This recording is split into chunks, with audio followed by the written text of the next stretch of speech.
Bienvenue au podcast Le Sac du Cœur. Mon nom est Didier Orméjus. Comme à l'habitude, je vais être accompagné par Marc-André Chaloux.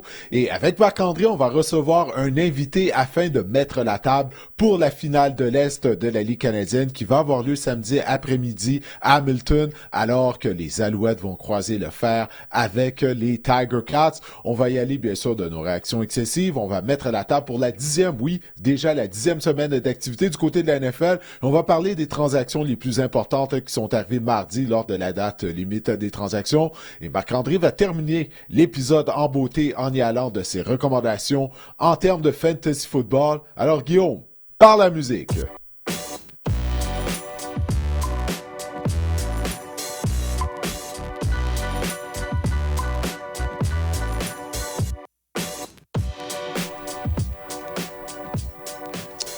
Marc-André, avant de parler de la 10e semaine d'activité des Alouettes, bien sûr, je dois y aller de ma réaction excessive de la semaine. Là. Les Packers de Green Bay, ils ont perdu à domicile contre les Panthers à Caroline. Oui, je sais que les Panthers à Caroline ont une fiche gagnante, tant mieux pour eux, je suis bien content pour eux. Mais là, il ne faut pas oublier que les Packers, plutôt cette année, ils ont perdu à Cleveland contre les Browns. Ils sont une des pires équipes de la NFL. Puis moi, je suis rendu au point que pour moi, les Packers de Green Bay ne sont pas des aspirants au Super Bowl en raison de leur manque de maturité. Ça fait quoi, 3 ans là, environ qu'ils sont constamment l'équipe la plus jeune de la NFL? Sais-tu quoi? Ça paraît. Parce qu'on se présente pas contre les équipes contre lesquelles on est favori par 10 points ou plus. Puis quand tu regardes la formation des Packers, sont où les joueurs qui ont déjà gagné des Super Bowls ou qui ont beaucoup d'expérience, qui se sont déjà rendus loin en éliminatoire? Ils sont où les vétérans leaders qui ont déjà gagné des gros matchs? Il n'y en a pas. Il n'y en a pas, c'est simple. Puis je crois que c'est ça qui fait en sorte que les Packers se sont pas présentés contre les Panthers de la Caroline. Alors, je suis fatigué là, de devoir déchiffrer les Packers afin de savoir s'ils sont des aspirants ou non. Je tranche une fois pour toutes. Ils ne sont pas des aspirants au Super Bowl, malgré le fait qu'ils sont une des formations les plus talentueuses de la NFL.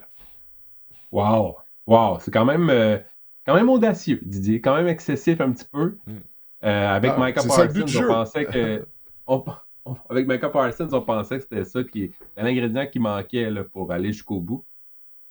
Force est de constater que les Packers sont vraiment... ils nous offrent des performances souvent en demi-teinte. Là. On affronte les Eagles cette semaine, ce ne sera pas facile.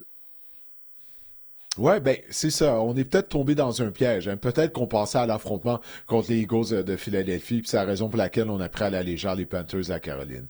Bref, de ton côté, c'est quoi ta réaction excessive à la suite des rencontres de la 9e semaine?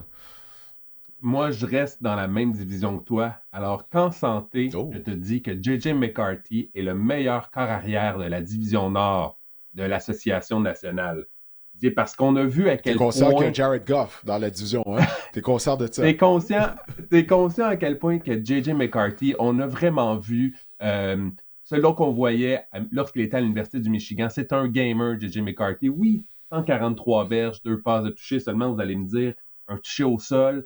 Ça n'a pas été parfait, une interception, un échappé, seulement 57% de ses passes complétées, mais on a vu que c'était un gamer. Il a mené les siens à la victoire contre les Lions, un match de la plus haute importance. J'ai vraiment adoré ce que j'ai vu de J.J. McCarthy et je pense que les Vikings là, n'ont plus à s'inquiéter. On ne peut plus acquérir un nouveau corps, mais on n'a plus à s'inquiéter là, si J.J. McCarthy va faire le travail pour le reste de la saison. Il est dynamique, l'attaque a semblé revigorée avec son retour au jeu. Les Vikings, Didier, ont maintenant une fiche de 2-0 contre la division Nord, donc leur rivaux de division. C'est la meilleure de la division d'ailleurs, et je pense qu'avec J.J. McCarthy, les Vikings, on peut se permettre de rêver. Ah oui, de rêver, ouais. OK, c'est ça. C'est du rêve, réellement, je crois. Parce que c'est une réaction excessive, en tout cas. On va voir la suite des choses pour J.J. McCarthy. Mais non, j'aime ça. Il nous a démontré beaucoup de caractère, hein. Parce que là, il était critiqué, il y avait de la pression sur lui. Tu sais, surtout que Daniel Jones et Sam Darnold le jouent très bien cette année. Mais en tout cas, en l'espace d'une semaine, il a livré la marchandise à J.J. McCarthy. Contre les Lions au Ford Field, quand même, là.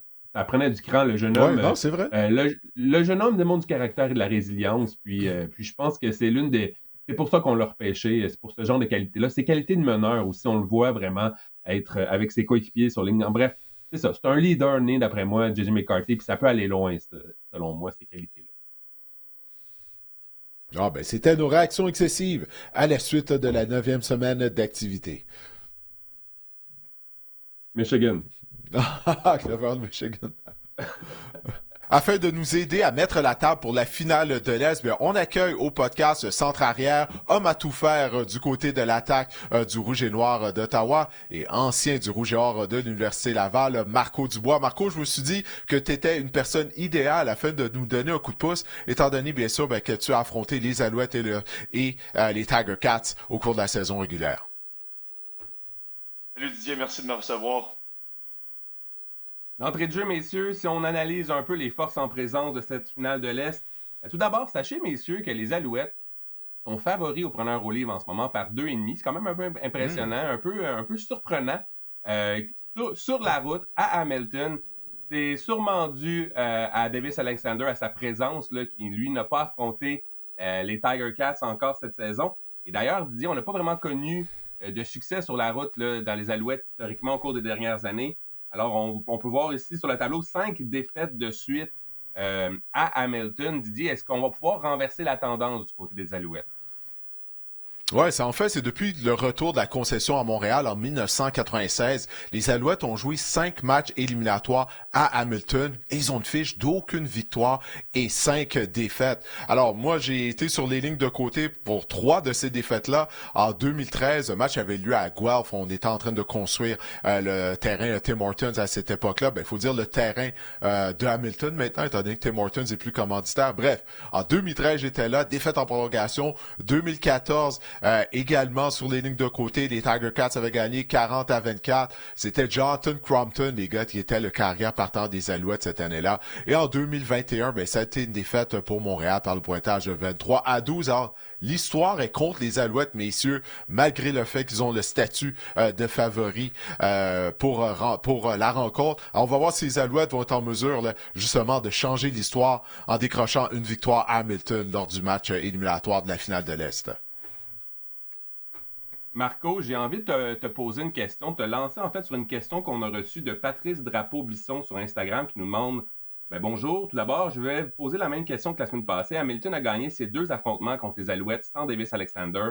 Pensez-vous que ça change la donne pour ce match? J'ai envie de te poser, Marco, toi qui as affronté là, Davis Alexander cette saison, est-ce que tu as affronté Davis Alexander cette saison? Oui. Oui. Est-ce que vraiment Davis Alexander, côté des Alouettes, ça peut changer la donne? Est-ce qu'il a un aussi grand impact que les gens puissent penser, Davis Alexander, sur l'attaque des Alouettes? Honnêtement, je pense que c'est évident. On le voit à chaque partie. On le vu avec la fiche de l'équipe. Là. Quand Davis Alexander est sous le centre pour les Alouettes, c'est vraiment le cœur de l'équipe. Je pense que c'est vraiment l'avantage qu'ils peuvent avoir, non seulement par ses performances, mais juste par son aura sur le terrain. Ça se voit quand on affronte les Alouettes que Davis Alexander est vraiment le leader incontesté de cette équipe-là. Puis ça, on dirait que ça donne un pouce de plus à tout le monde dans l'équipe quand il est sur le terrain. Puis je pense que ça va être l'élément vraiment clé du match qui va faire la différence pour les Alouettes. Ouais, parce que les Tiger Cats ont pas affronté, c'est pas juste qu'ils ont pas affronté Davis Alexander, c'est un peu comme les Blue Bombers la semaine dernière. C'est pas juste qu'ils n'avaient jamais affronté Davis Alexander, c'est qu'ils avaient jamais affronté cette version-là des Alouettes que Marco vient de décrire. Parce que c'était évident, lorsqu'Alexander est revenu au jeu contre les St. Peters de Calgary, toute l'équipe était énergisée. Là. Je parle pas juste du match, mais même lors du premier entraînement de la semaine, lorsque j'ai interviewé les joueurs, tout le monde souriait. Jason Maas également, ça avait immédiatement là, son retour au jeu, ça a complètement changé l'énergie des Alouettes. Même durant la rencontre, j'avais l'impression que les joueurs en défense couraient plus vite parce que là, ils savaient, là, ils étaient en confiance qu'ils avaient leur carrière du côté de l'attaque. Alors, les Tiger Cats ont jamais affronté cette version-là des Alouettes avec Alexander. Les Alouettes sont tellement une équipe transformée lorsqu'il est dans la formation. C'est pas juste au niveau des statistiques, mais c'est au niveau de l'énergie tout autour de l'équipe au complet, même des entraîneurs. Alors, pour répondre à la question de Patrice, oui, je crois vraiment que ça va avoir un impact là, samedi après-midi à Hamilton, la présence d'Alexander sur le terrain. Toujours invaincu, Alexander, fiche de 12-0 dans la Ligue canadienne à titre de partant. ce sera un affrontement entre le jeune loup et le vétéran aguerri là, en Bo Levi Mitchell de l'autre côté. D'ailleurs, Jason Mars disait que Davis Alexander, ça lui fait un peu penser à le Bo Levi Mitchell lorsqu'il était à son apogée là, avec les Stampeders de Calgary, lorsqu'il il courait un peu plus d'avantages. Bo Levi Mitchell, j'ai envie de te demander, Marco, écoute, tu as eu une saison exceptionnelle, 36 passes de toucher, c'est bon pour le premier rang dans la Ligue canadienne, près de 5300 verges, c'est bon également pour le premier rang par la passe là, dans la Ligue canadienne. On pensait que Bo Levi Mitchell, sa carrière tirait à sa fin il y a quelques années, mais vraiment, il est en train vraiment de revigorer sa carrière avec les Tiger Cats. Penses-tu que Bo Levi Mitchell là, va pouvoir connaître du succès face aux Alouettes ce samedi? C'est sûr que ça va. Moi, je m'attends quand même à un match assez offensif. Il compte sur une ligne offensive qui est excellente. Puis un jeu au sol avec Greg Bell qui peut être vraiment dangereux. Puis il faut pas oublier non plus Kenny Lawler qui est assurément le meilleur receveur de la ligue, qui est vraiment un game changer qui peut prendre avantage sur les demi de coin à chaque match. Donc je pense que oui, je pense que si les Tiger Cats ont un bon plan de match capable de découper la défensive des Alouettes, ça va être à surveiller. C'est sûr et certain qu'on va lancer beaucoup le ballon, je pense, du côté des Tiger Cats. Ouais, il y a tellement beaucoup d'armes à la disposition de Bo Levi Mitchell. Là. Tu viens de mentionner le nom de Lawler, mais t'as Keandre Smith, justement, qui lui a profité de la présence de Lawler pour connaître vraiment une bonne saison. Puis c'est ça, j'ai hâte de voir c'est quoi le plan de match du côté de la défense des Alouettes. Parce que Lawler a le don de réussir des attrapés contestés, des catchs tout à fait spectaculaires. Puis tu sais, je parlais d'énergie. Ça énergise, tu sais, les Tiger Cats au complet quand ils réussissent ces catchs-là. Là. Je l'ai vu en faire contre les Alouettes sur les lignes de côté durant les matchs. Puis, tu sais, tu peux sentir là, l'énergie qui change quand il réussit de gros jeux. Alors, j'ai hâte de voir le plan de match des Alouettes, mais ça en vient à déranger Bo Levi Mitchell. Tu sais, Marco vient d'en parler, on a une bonne ligne à attaque du côté des Tiger Cats de Hamilton. Est-ce qu'on va être en mesure de le déranger, là, tu sais, de le tabasser, de le frapper régulièrement? C'est pas une question nécessairement de récolter des sacs du corps, mais Asia Academy, Berglund et compagnie, là, le front des Alouettes, est-ce qu'on va être capable de le déranger? Tu sais, j'en ai parlé avec Jeffrey Canté-Arcou après l'entraînement d'hier. Lui, c'est ça qu'il me disait. Il me disait, on doit déranger le rythme de Bo Levi Mitchell. Alors, j'ai hâte de voir si les Alouettes seront en mesure de le faire, comme on l'a fait un peu contre Zach Collaros ce week-end dernier. Kenny Lawler, messieurs, 1443 verges de gains sur réception durant la saison. Bon, pour le deuxième rang derrière Keon Hatcher dans la saison régulière, 14 touchés, premier rang chez les receveurs. Marco, j'ai envie de te demander, parler de la ligne à l'attaque des Tiger Cats qui est excellente. Est-ce que tu penses que c'est un avantage? Est-ce que l'avantage au niveau de la ligne à l'attaque appartient aux Tiger Cats dans ce match-là? Ah, là, c'est sûr, on parlait de l'offensive des Tiger Cats, mais c'est sûr qu'elle est excellente, leur ligne offensive, sauf que s'il y en a une qui est meilleure que celle des Tiger Cats, c'est bien celle des Alouettes. Donc, je pense que même là-dessus, moi, je donnerais l'avantage. On l'a vu avec la sélection aussi. Oui. C'est assez serré, je dirais. C'est assez serré entre les deux lignes offensives. On l'a vu avec la sélection des joueurs étoiles de l'Est. Mais je pense que on l'a vu aussi le dernier match là, contre les Blue Bombers. Juste le jeu où on voit là, Stevie Scott faire un toucher avec sa ligne offensive qui le pousse dans la ligne de toucher. Ça indique beaucoup sur l'unité de cette ligne offensive-là des Alouettes. Je pense que ça rentre dans la catégorie un petit peu des impondérables. Je pense que c'est même plus une question de talent rendu là. Je pense qu'on peut voir que ce sont des joueurs qui sont soudés, puis qui vont jouer vraiment, qui vont tout donner pour leur porteur de ballon et pour protéger leur corps arrière. Ouais, puis ça, c'est une chose, moi, la semaine dernière, Marco, que j'avais hâte de voir. Ces Alouettes allaient avoir de l'équilibre avec la sélection de jeu. Parce qu'il y a eu plusieurs matchs au cours de l'année là où j'ai trouvé que l'attaque des Alouettes était beaucoup trop unidimensionnelle. Même lorsque Alexander était pas de la formation, là, on s'entêtait à passer le ballon avec des carrières réservistes. On n'essayait pas de les aider. D'ailleurs, lors du premier match de la saison des Alouettes à Hamilton, c'est McLeod Bethel Thompson qui avait obtenu le départ. Puis si je me souviens bien, les porteurs de ballon des Alouettes avaient couru seulement 6 fois avec le ballon. Bethel Thompson avait obtenu plus de courses que les porteurs de ballon des Alouettes, ce qui a aucun sens. Alors, j'ai aimé ça, l'ajustement que Jason Moss a eu lors de la demi-finale de l'Est. Puis une des choses qu'il m'a dit après l'entraînement de mardi, il a dit, écoute, on a pris qu'est-ce que les Blue Bombers nous ont donné. Donc, les Bombers concédaient la course, puis on en a profité du côté des Alouettes. Scott a connu tout un match, mais moi, je souhaite voir les Alouettes courir avec le ballon, même si on ne concède pas nécessairement la course du côté des Tiger Cats. Je ne sais pas qu'est-ce que tu en penses, Marco, parce qu'on va être sur la route. La foule va être très brûlante à Hamilton en éliminatoire. Comme je l'ai dit, là, j'ai déjà assisté à des matchs à Hamilton en éliminatoire. La foule, là, elle atteint un autre niveau là, pour encourager son équipe favorite. Je pense qu'il faudrait miser sur le jeu au sol afin d'aider justement Davis Alexander. Je ne sais pas qu'est-ce que tu en penses, Marco. Je serais curieux de savoir qu'est-ce que tu penses de ça.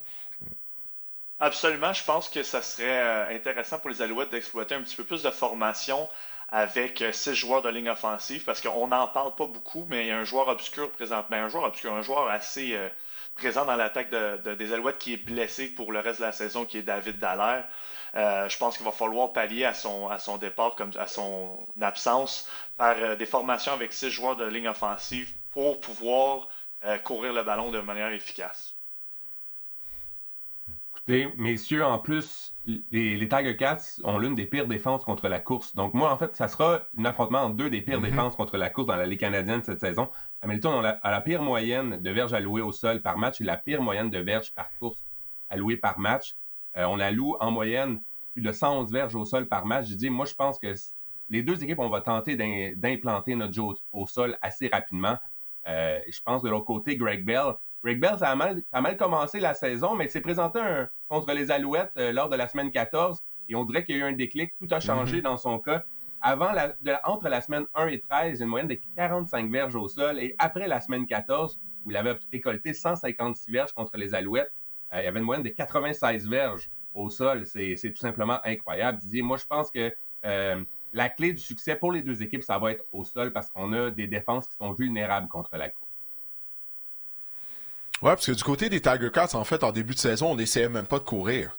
Tu sais, c'est vraiment très unidimensionnel. Puis c'est ça, on dirait, depuis le match à Montréal, on a assisté au réveil là, de Scott Milanovic, l'entraîneur-chef des Tiger Cats. Je pense qu'il a réalisé que sa ligne à attaque était en mesure de bloquer au sol, et puis que Greg Bell, quand même, a un certain talent en tant que coureur. Donc, je suis d'accord avec toi, Marc-André. Tu sais, le jeu au sol devrait avoir un impact dans ce match-là. On parle beaucoup de la confrontation entre Bolivar Mitchell et Davis Alexander.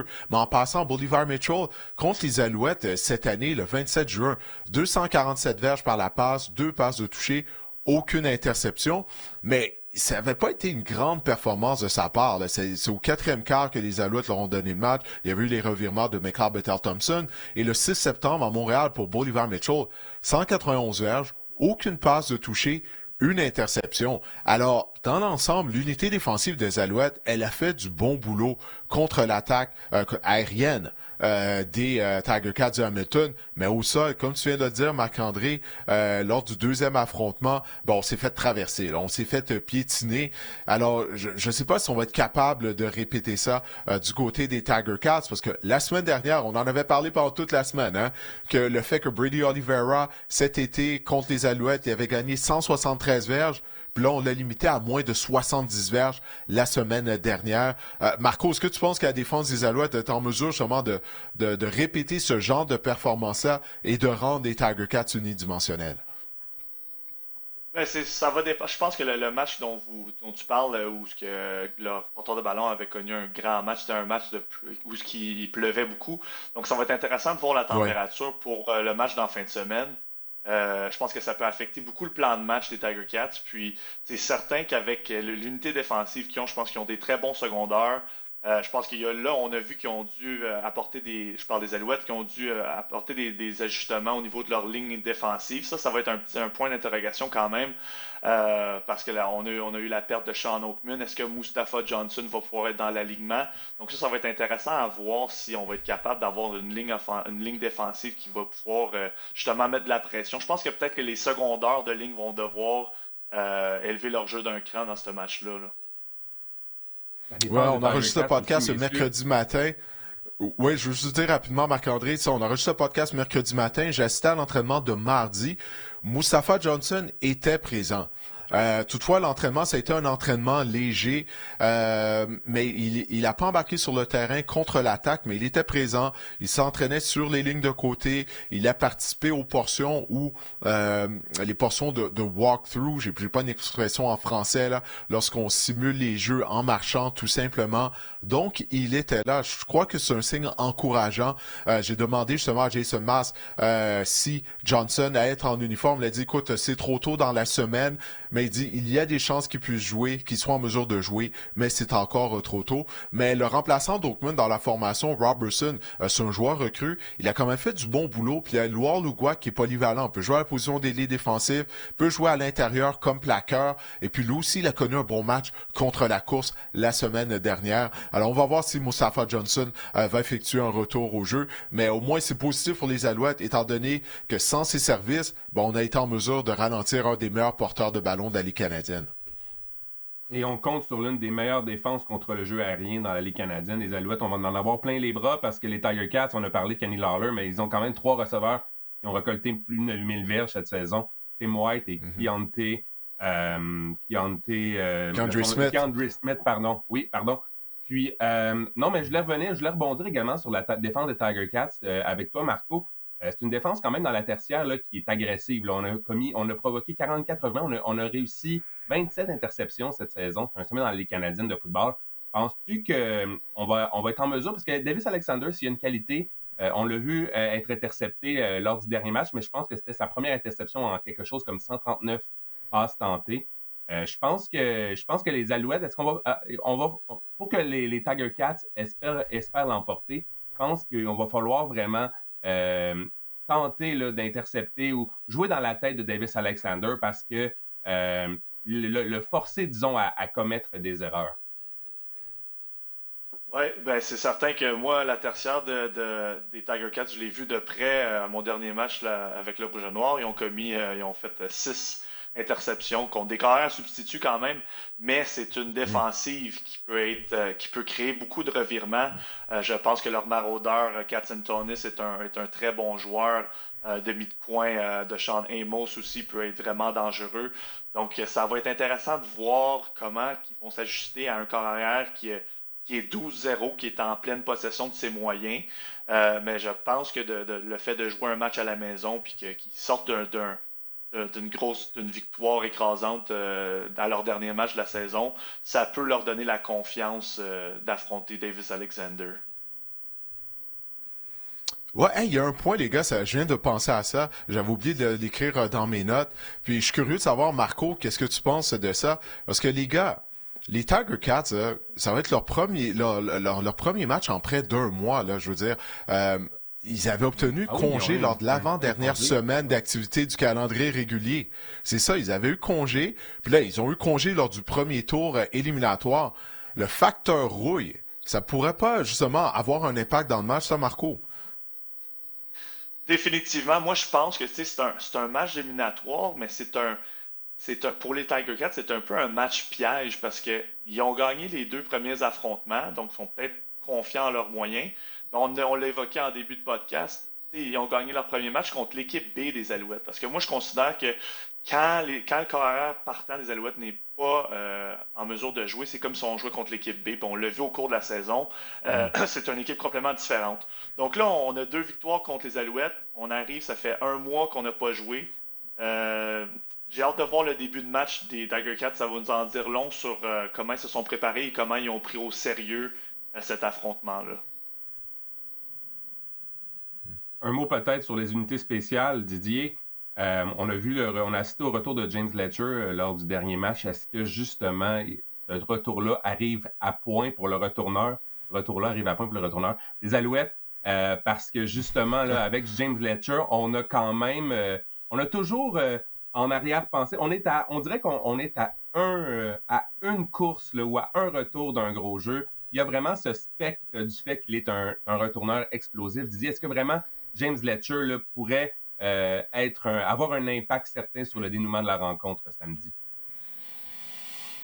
Ouais, les Alouettes, c'est ça, en termes de retour explosif, si je me trompe pas, c'est ça, on n'est pas dans les meneurs là, du côté de la Ligue canadienne cette année. Par contre, on fait de l'excellent boulot en termes de couverture de beauté. Ça, on est les premiers dans la Ligue canadienne parce que du côté des Tiger Cats, on a réussi plus de retours explosifs, de retours de beauté explosifs cette saison que les Alouettes. Là, je vous dis ça de mémoire là.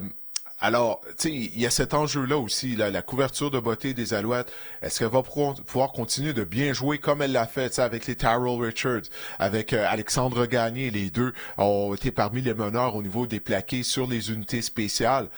Moi, c'est ça que je vais surveiller, afin de pas donner des terrains courts à Bolivar Mitchell et l'attaque des Tiger Cats. Écoute, Marco, t'es un des meilleurs joueurs de la Ligue canadienne, là, au niveau des unités spéciales. Alors, t'es une personne très bien placée pour nous parler de cette confrontation des unités spéciales des deux équipes. Selon toi, est-ce qu'il y en a une qui a peut-être l'avantage à ce niveau-là? Puis là, on n'a même pas parlé des deux batteurs de précision qui ont été très solides, là. Je parle de Leggio du côté d'Hamilton et de Maltos Diaz du côté des Alouettes. C'est un aspect de ce match-là qui c'est proche, là. C'est vraiment serré entre les deux unités. Je dirais que les Alouettes ont peut-être un petit peu plus de difficulté à s'établir sur les retours en fin de saison avec Letcher qui était absent des fois par match. Et c'est difficile d'avoir du momentum quand ton retourneur n'est pas là à chaque partie puis qu'on doit rentrer un nouveau joueur.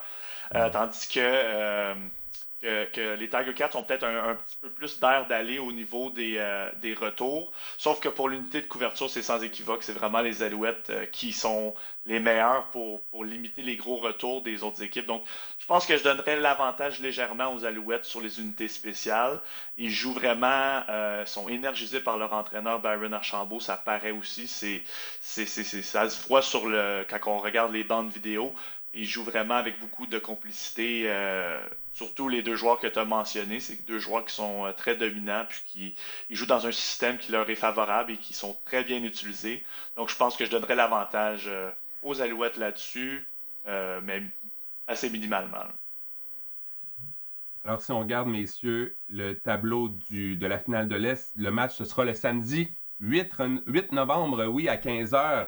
Les Alouettes vont affronter les Tiger Cats au stade Hamilton. Faut dire maintenant, Didier? Je pense que c'est Hamilton Stadium, hein, c'est ça? Ouais, ça, on m'a dit ça en début de saison, là, que Tim Hortons avait retiré sa commandite. Pourtant, il y a des Tim Hortons à tous les coins de rue à Hamilton. Marco, tu peux témoigner de ça. J'ai jamais vu autant de Tim Hortons dans un petit radius. C'est vraiment quelque chose. Mais c'est ça, faut dire le terrain. Excuse-moi, je pense qu'il faut dire le stade de Hamilton, tout simplement, maintenant. Le stade de Hamilton. Bon. Et pour conclure, messieurs, sur ce bloc, il y a Félix Michaud sur Instagram qui nous demande, c'est très simple, votre prédiction pour la finale de l'Est, Didier. J'ai envie de commencer par toi, alors mouille-toi. Ben, moi, j'ai un parti pris, pas parce que je suis un partisan des Alouettes, Ouais. moi je suis neutre, je suis un journaliste, mais parce que peu importe si les Alouettes gagnent le match ou pas, je dois aller à Winnipeg. Donc, si je pourrais aller à Winnipeg au mois de novembre, je préfère que les Alouettes soient là. Ça va être une semaine beaucoup plus agréable pour moi. Moi, je pense juste à mon intérêt personnel, les gars, ok? Je vais pas le cacher, là. C'est moi, en premier, d'abord et avant tout, pour ça. Le fait que les Tiger Cats n'ont pas affronté cette version-là des Alouettes, comme je l'ai dit au début, là, notre conversation. Je vais favoriser les Alouettes pour l'emporter. Mais il faut qu'on ait l'équilibre. Tu sais, ça a été quoi? 18-19 courses la semaine dernière du côté de Stevie Scott. Faut répéter ça là, du côté de Montréal, vraiment pour connaître du succès. Parce que la foule va être électrisante à Hamilton. Il n'y a rien d'autre à faire à Hamilton. Okay? Ils sont derrière leur équipe absolument à 110%. Encore une fois, Marco peut en témoigner. Il en a fait des voyages, de nombreux voyages à Hamilton lui aussi. Mais sans blague, je favorise les Alouettes.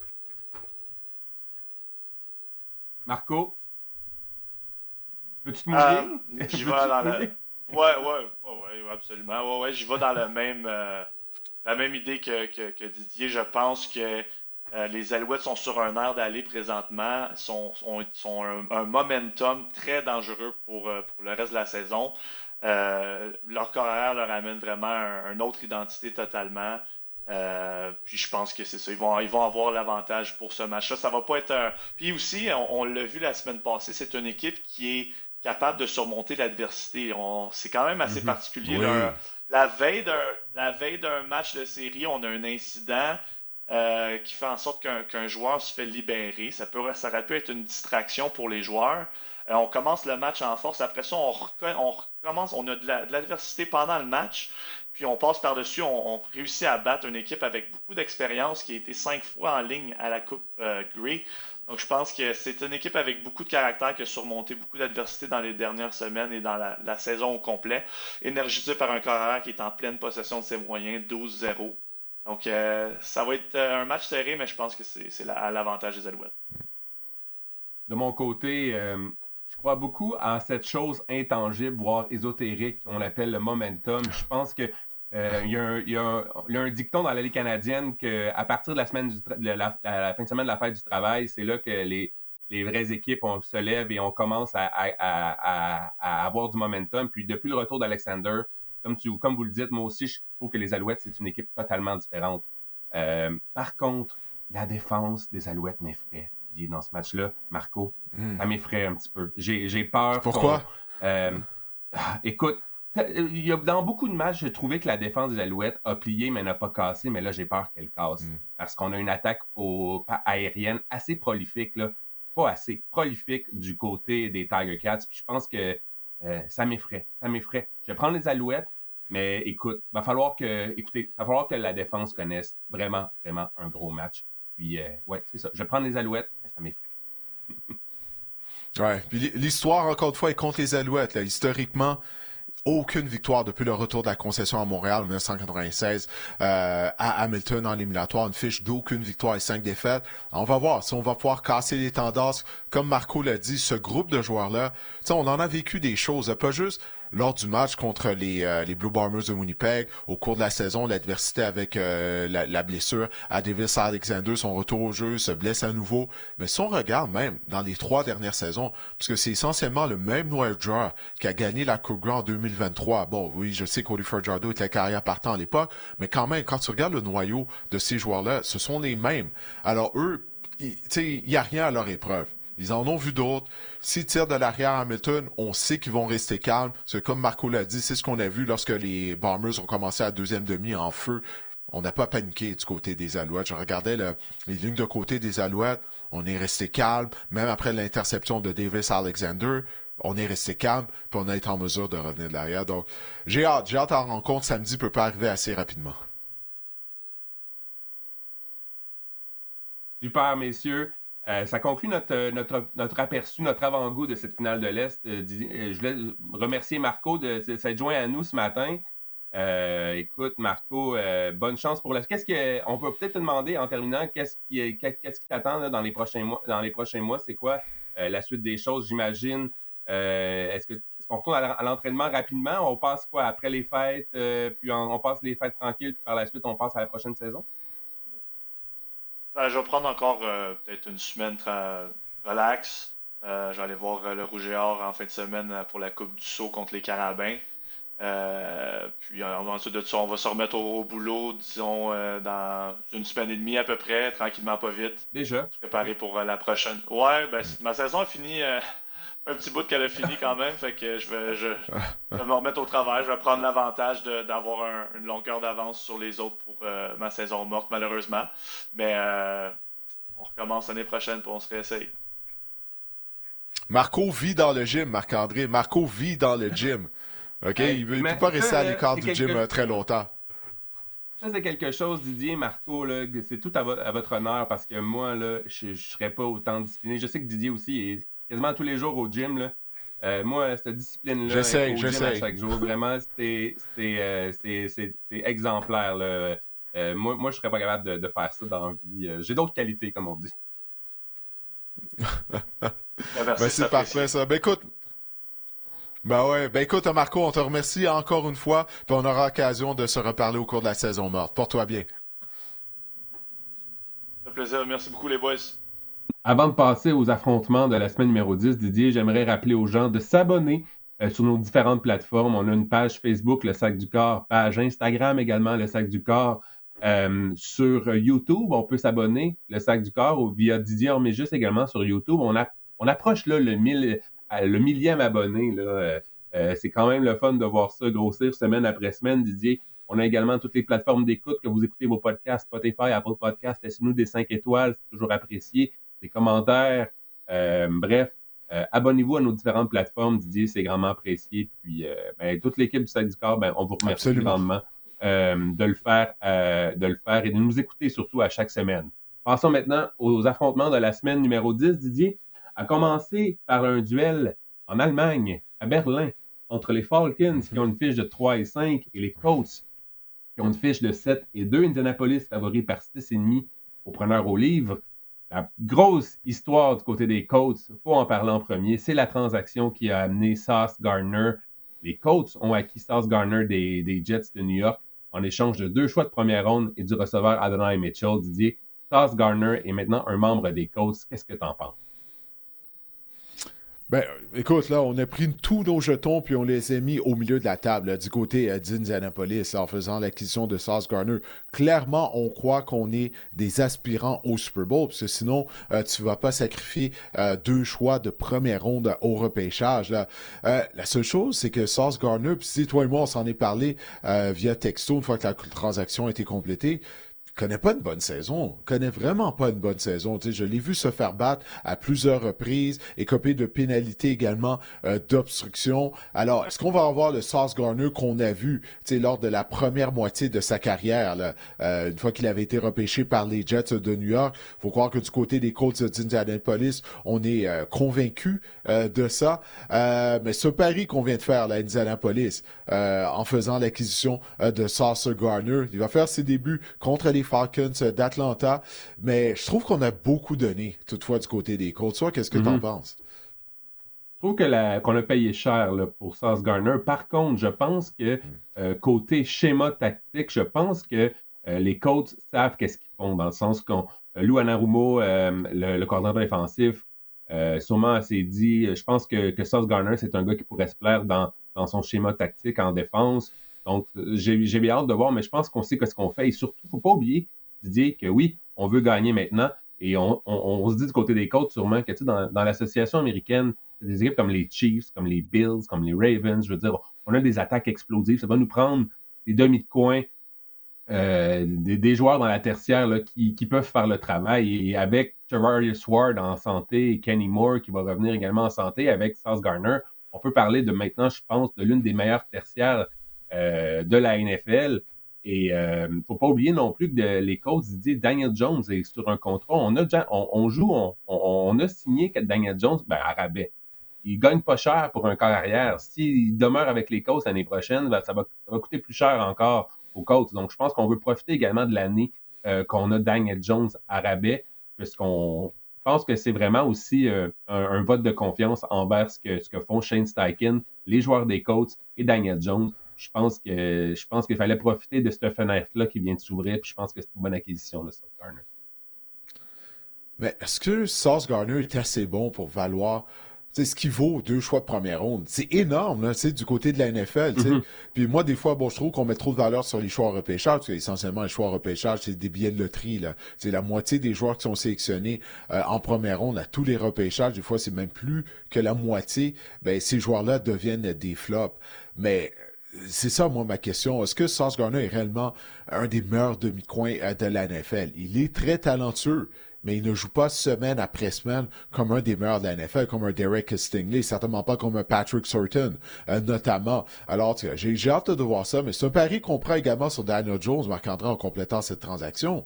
Parce que là, on croit en Daniel Jones à Indianapolis, mais il faut pas oublier, là, Daniel Jones, il vient de connaître son pire match. Je vais lui donner un mulligan. Mais il a un historique de blessures aussi. Lorsqu'il jouait avec les Giants, il était souvent blessé. Donc, il y a tout ça. Là. On met tous nos jetons au milieu de la table. Puis essentiellement, on parie là, tous nos jetons sur Daniel Jones en complétant cette transaction. D'ailleurs, une petite note pour Sauce Gardner. Il va arborer le numéro 1 chez les Colts. Josh Downs va apporter plutôt le numéro 2, comme son frère là, Caleb, qui évolue à l'université Ohio State, qui est un maraudeur là-bas. Et moi, là, Didier... Le meilleur joueur qui va être disponible au repêchage, Caleb Downs, en passant. C'est le meilleur joueur qui va être disponible au repêchage. C'est juste plate qu'il joue à la position de maraudeur. Là. C'est pas nécessairement une position convoitée d'impact, là, mais quand même, là, c'est tout un joueur de football. Si on revient au match maintenant, à Berlin, Didier. Savais-tu que dans Indiana... Moi, je pense que la NFL, là, et ils savaient tout ça en vraiment en propulsant le nom, en faisant la promotion du nom Indiana Jones avec Daniel Jones. Tu parles d'Indiana Jones 3, c'est ça? La dernière croisade, The Last Crusader en anglais, ben, l'action se passe en Allemagne, à Berlin. Moi, je pense que tout était prévu par le gars, par les gens qui font les scénarios de la NFL. J'avais vu au cinéma à l'époque. J'étais jeune. Je me souviens pas quel âge j'avais, là. Faudrait regarder à quelle année c'est sorti. Mais j'avais vu au cinéma, attends.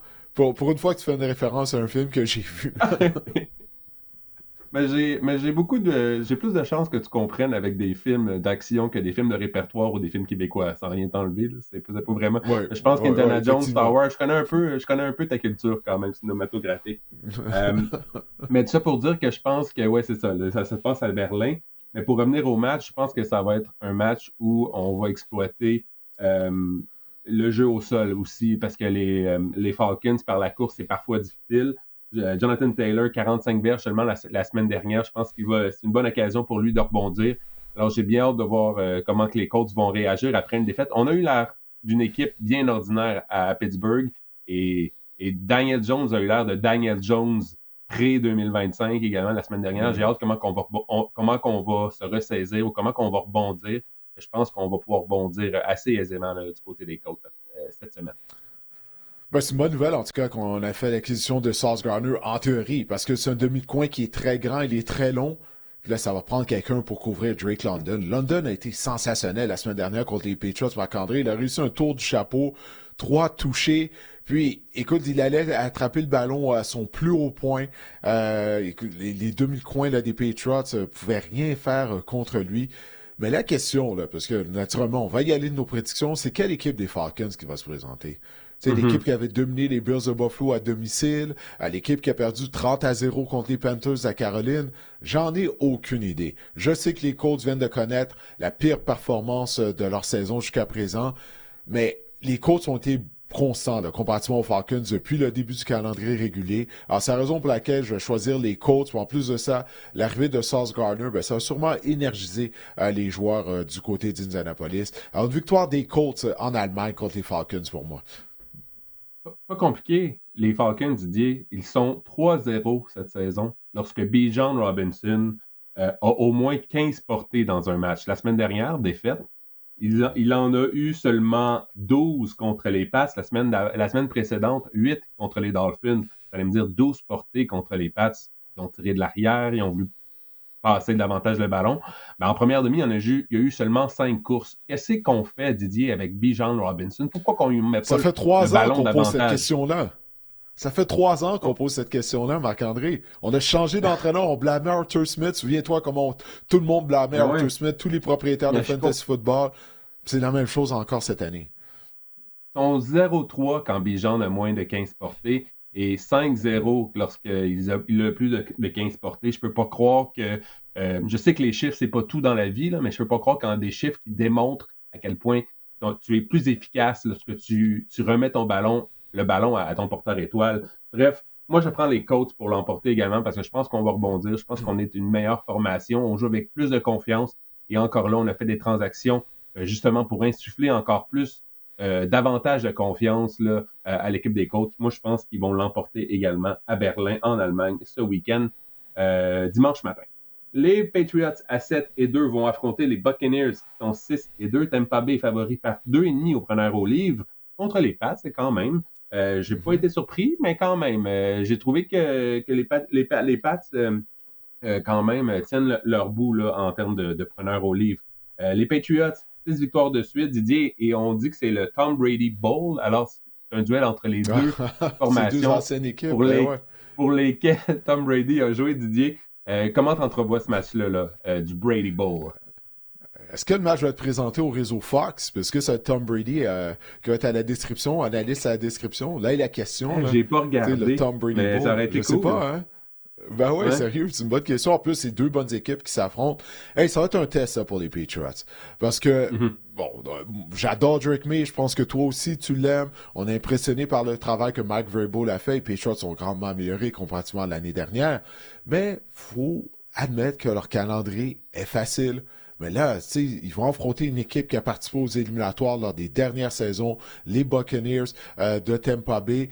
Puis, du côté des Patriots, la ligne à l'attaque, elle recommence à être un problème, Marc-André. Là. Souviens-toi, l'année dernière, c'était un gros problème. Là. Drake May se faisait frapper, il a même été victime d'une commotion cérébrale à un certain moment donné. Lors de leurs 2 derniers matchs, les Patriots ont accordé 12 sacs du quart.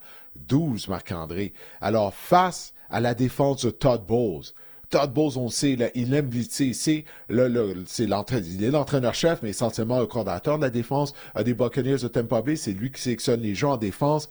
Crois-moi, il va arriver avec ses blitz exotiques, il va tester la protection, la ligne à l'attaque des Patriots de la Nouvelle-Angleterre. Patriots ont 6 victoires de suite, ça va s'arrêter là. Moi, je choisis les Buccaneers afin de mettre fin à la séquence victorieuse de la Nouvelle-Angleterre. Il est très bon, Didier Drake May. Ça fait aucun doute.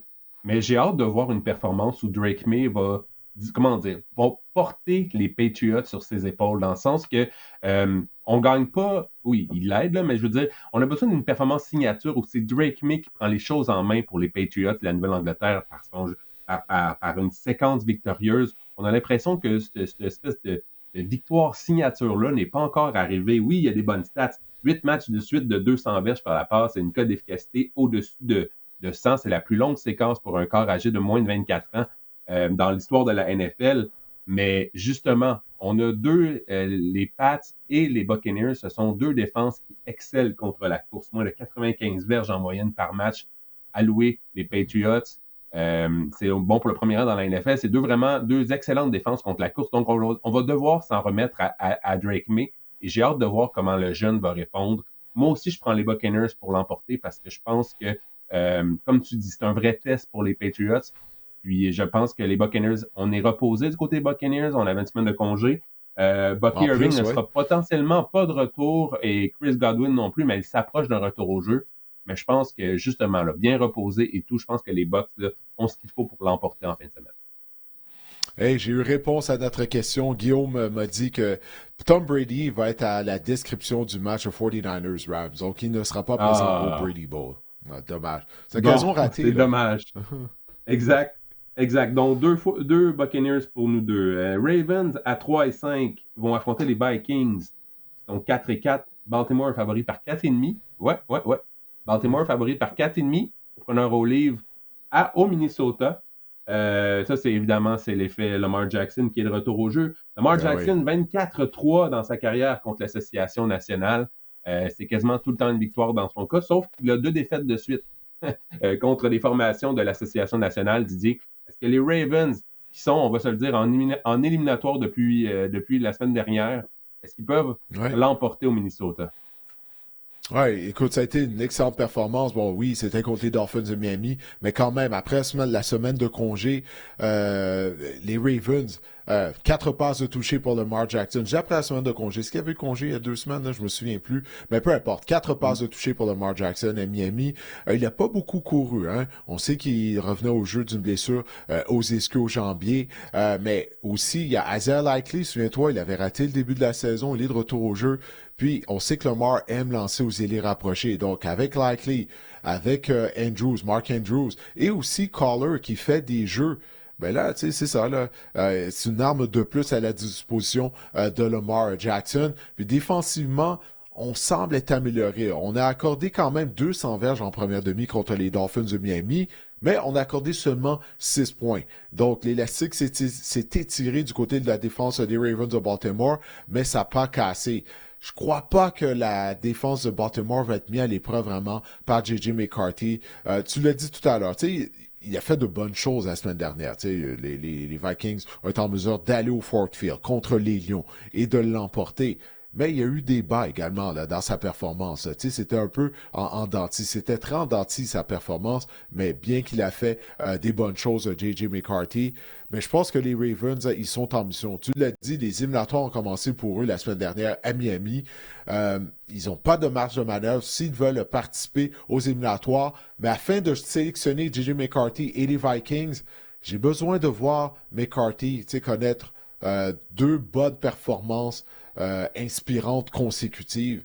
Puis je crois pas qu'il est rendu à ce stade-ci de son développement parce que la match la semaine dernière, c'était seulement sa troisième de rencontre, son troisième départ dans la NFL. Alors moi, je vais sélectionner les Ravens de Baltimore pour l'emporter. Je suis de ton avis, moi aussi, je prends les Ravens parce que je trouve que la défense s'améliore. On a des retours en défense, puis on accorde seulement 22 points lors des 2 derniers matchs, 11 points en moyenne. On joue mieux en défense et l'attaque, on l'a vu Lamar la semaine dernière, il est vraiment de retour.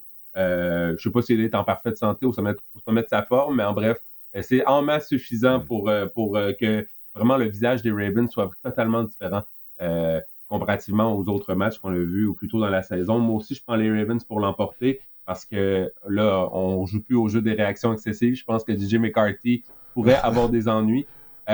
Oui, les statistiques défensives là, des Ravens, on a accordé le 5e plus haut total de verges par la passe, mais ça, je pense on avait tellement de blessés que je pense que ces statistiques-là, il faut les prendre avec un grain de sel. Est-ce que J.J. McCarthy peut répéter ses exploits de la semaine dernière?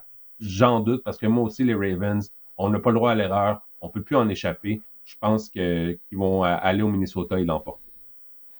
Ouais, il y a un chemin, il y a une façon dont les Vikings peuvent l'emporter. Par contre, vous dites, avant d'enchaîner avec la prochaine rencontre, le match va être au Minnesota. La foule va être très bruyante. Il faut pas oublier, là, la ligne à l'attaque des Ravens de Baltimore. Elle a connu plusieurs ratés depuis le début de la saison. Puis, oui, on vient de parler de J.J. McCarthy lors de la victoire contre les Lions de Détroit la semaine dernière. Mais c'est la défense, Marc-André, qui a gagné ce match-là. Hey, on a limité Jahmyr Gibbs à seulement 25 verges en 9 courses. Puis on a été en mesure de déranger, là, de créer de la pression afin de déranger Jared Goff. Donc, si on peut avoir le même succès contre Derrick Henry, c'est sûr, là, c'est un autre type d'athlète comparativement à Jahmyr Gibbs, où il est plus gros et tout. Mais si on peut déranger Lamar Jackson, peut-être, là, ça serait la façon dont les Vikings pourraient l'emporter contre les Ravens. Mais je suis confiant en mon choix de Baltimore. Les Rams, qui sont 6-2, vont affronter les 49ers, qui sont 6-3. C'est un duel important de division, ce duel-là. Les Rams sont favoris par 3,5. Ils sont à l'étranger. Le 2 octobre dernier, les 49ers avaient surpris les Rams en l'emportant 26-23. C'était à Los Angeles. On se souvient que Kendrick Bourne avait connu un fort match. Mac Jones également. Michael McCorkle-Jones, je devrais dire, Didier. C'est les 3 derniers affrontements entre ces 2 formations-là se sont décidés par moins de 6 points. Par 6 points au moins, devrais-je dire. Est-ce que tu t'attends à un autre match serré, même si on va se le dire, là, la liste des blessures des côtés des Niners, elle s'allonge encore. Ben oui, ils ont perdu les services de leur choix de première ronde, Michael Williams. Ailier défensif sa saison est terminée en raison d'une blessure à un genou à toutes les semaines. On perd des morceaux du côté des 49ers de San Francisco. C'est vraiment incroyable. Moi, je me dis que tôt ou tard, ça va devoir rattraper San Francisco. Je sais qu'on a une fiche de 6 victoires et 3 défaites. Kyle Shanahan fait vraiment du travail incroyable. Tu viens de parler de Mac Jones. C'est comme si on oublie même là, que Brock Purdy n'est pas de la formation depuis plusieurs semaines. Mais Matthew Stafford joue tellement bien, Marc-André. Matthew Stafford, 21 passes de toucher contre 2 interceptions depuis le début de la saison. La semaine dernière, 4 passes de toucher. Écoute, il vient d'entrer dans la conversation pour le titre de joueur par excellence de la NFL pendant qu'on voit ses statistiques à l'écran pour les gens qui nous regardent via YouTube. Quelle saison qu'il connaît. Souviens-toi, là, au mois d'août, toi et moi, on était inquiets étant donné qu'il ne s'entraînait pas. Il était blessé au dos. Là, on se disait, ben là, est-ce qu'il va être prêt pour le début de la saison? Il connaît vraiment toute une saison, Stafford. Alors, moi, je choisis les Rams et Matthew Stafford pour gagner. Il joue trop bien présentement. Écoute, je suis un peu comme toi. Moi aussi, je vais choisir les Rams. Pourquoi? Parce qu'à un moment donné, Bosa, Warner, là, Michael Williams, je pense que ça va finir par nous rattraper. Il ne faut pas oublier que lors des 2 dernières semaines, les Giants et les Texans là, ont inscrit au moins 24 points contre la défense des 49ers. Elle n'est plus aussi dominante qu'elle était en début de saison. La semaine, mais il y a 2 semaines, même les Texans, là, on n'avait aucune pression sur CJ Stroud. Là. CJ Stroud avait connu un fort match. Donc, moi, je pense que justement, à l'usure, là, c'est sûr que le statut de Puka Nacua est incertain du côté des Rams. Il a quitté le match blessé au côte. En fait, on dit qu'il était de retour sur les lignes de côté, mais je pense que comme on avait une avance vraiment confortable dans le match contre les Titans, on a décidé de ne pas le remettre dans l'action là, ou de ne pas permettre à Puka Nacua de revoir le terrain. Mais je pense... Sean McVay a dit que Puka allait être correct cette semaine. J'ai hâte de voir. Mais je pense que justement les Rams vont l'emporter. Brock Purdy, peut-être en terminant, Didier, s'est entraîné sur une base limitée. Est-ce qu'il sera de retour au jeu cette semaine? C'est difficile de lire Kyle Shanahan. Quand il dit des choses, c'est le plus grand menteur, je pense, chez les entraîneurs-chefs de la NFL. Ricky Pearsall, lui, ne s'est pas entraîné non plus. Il devrait rater la rencontre. Donc, moi aussi, je pense que justement, les blessures, là, ça commence à les rattraper. Je pense que les Rams vont gagner ce match. Les Steelers à 5 et... Ouais, les Steelers à 5-3 vont affronter les Chargers à 6-3. C'est le match du dimanche soir. Les Chargers sont favoris par 3,5 à domicile au preneur au livre. On a une question de Jérémy Robert sur Instagram. Il nous demande « Salut, j'espère que vous allez bien. Pensez-vous que la défense des Steelers s'est réincarnée ou c'est seulement un coup de chance face à Daniel Jones? » Ça, c'est la grande question, Didier. Parce que je ne sais pas quoi penser des Steelers. Sérieusement, c'était une performance vraiment incroyable de la part de la défense. Je n'avais pas ça là, sur ma carte de bingo. Toi, tu en penses quoi, Didier? Est-ce que c'était un... est-ce que la défense des Steelers a trouvé une fontaine de jouvence ou va se replacer ou s'est replacé? C'était vraiment, comme on dit en anglais, un one-shot deal. J'ai besoin de voir ça pendant 2 semaines de suite au moins, là, pour dire qu'on s'est replacé du côté de la défense des Steelers. Hey, ça a été vraiment toute une performance la semaine dernière. TJ Watt a sonné la charge en provoquant un échappé. On a provoqué 6 revirements au complet, 5 par l'unité défensive. Bon, il y en a un au niveau des unités spéciales. Mais j'ai besoin de voir cette défense-là bien jouer lors de semaines consécutives avant de commencer à penser qu'elle s'est replacée. Parce qu'elle est toujours vieillissante. Il n'y a personne qui a rajeuni. Là, TJ Watt nous a offert un bon match. OK, est-ce qu'il peut nous offrir un deuxième bon match consécutif? La même chose pour Cam Hayward. Alors, c'est ça, je vais me garder un peu de gêne là, du côté de l'unité défensive des Steelers parce que ça a tellement été une semaine d'enfer la semaine dernière. Les Steelers ont été critiqués énormément, avec raison, après leur déconfiture contre les Packers. La bonne nouvelle, c'est qu'on a été en mesure de rebondir. C'était à domicile. Là, on va aller sur la côte ouest. Un long voyage. Mais la bonne nouvelle, Marc-André, pour les Steelers, c'est que la ligne à l'attaque des Chargers commence à être un problème. Là. Joe Hart s'est reblessé à nouveau. Il a subi une autre entorse à une cheville. Puis cette fois-ci, il va devoir avoir recours à une intervention chirurgicale. Sa saison est terminée. Donc, on est sans nos 2 bloqueurs partants. Et en plus de ça, l'intérieur de la ligne à l'attaque des Chargers n'a jamais été très fort non plus. Là. La force, c'était les 2 bloqueurs. Ils sont absents. Alors, c'est la raison pour laquelle je pense que les Steelers vont aller au SoFi Stadium, puis ils vont être en mesure de tabasser Justin Herbert, puis ils vont aller chercher une 2e victoire de suite. C'est plate parce que j'abonde dans le même sens que toi, Didier. Michael Becton aussi, il a des petits bobos. Là. On a les mêmes choix jusqu'à date, je pense. On a même fait l'acquisition de Trevor Penning là, des Saints, mais il était déjà très ordinaire avec les Saints. Je pense pas que ça va... Ben écoute, ça peut pas nuire, mais je pense pas que ça va avoir Ouais, ça n'aura pas un impact considérable. Ouais, écoute, les Chargers, Didier, ils ont accordé le plus haut pourcentage de pression sur le corps lorsqu'il était en recul de passe la semaine dernière. En fait, pas la semaine dernière, depuis le début de la saison. Donc, en plus, avec une ligne à l'attaque amochée, je pense que le front défensif des Steelers pourrait malmener cette ligne à l'attaque-là des Chargers. C'est juste pour ça que je vais prendre, moi aussi, les Steelers pour l'emporter parce que j'ai bien hâte de voir comment la défense va répondre là, du côté des Steelers, mais je pense que c'est ça. La ligne à l'attaque, ce sera un problème. Il va falloir que Justin Herbert décoche ses passes rapidement. Je ne sais pas ce sera quoi le plan de match. Il va falloir peut-être, je ne sais pas, on verra plus de blocage là, de la part de l'aide, là, de la part des ailiers rapprochés du porteur de ballon. Bref, j'ai hâte de voir comment on va s'en sortir. Par contre, les Steelers, j'ai une petite stat de fun pour toi, Didier. On a 5 défaites de suite dans des matchs à heure de grande écoute. Donc, ça peut peut-être jouer. À l'inverse, et les Chargers ont 4 victoires de suite. Ils marquent en moyenne 29,5 points à leurs 4 derniers matchs là, à heure de grande écoute. Donc, au niveau statistique horaire, disons ça comme ça, les Chargers ont l'avantage, mais je prends les Steelers, moi aussi, pour l'emporter. Ils sont dus, comme on dit, là, pour gagner un match prime time, comme on dit. Oui, effectivement. Là, je ne savais pas cette statistique-là, ouais. Dans les matchs d'heure à grande écoute... en tout cas, on va voir ça, on va voir ce que ça va donner. Mais là, c'est plate, on a exactement les mêmes choix. Là, on voit ça du même œil là, depuis le début. Puis là, je pense qu'on va avoir encore une fois le même choix pour la prochaine rencontre. Ouais. Ben, en en juger par tes réactions excessives, je sais pas si c'était juste un jeu ou pas, mais les Eagles qui sont 6-2 vont affronter les Packers qui sont 5-2-1, c'est le match du lundi soir. Green Bay, favori par 2,5. Preneur au livre, Didier, est-ce Mhm. qu'on s'attarde d'analyse sur l'acquisition là, des Eagles? On a acquis vraiment 3 joueurs au cours des derniers jours, de la dernière semaine.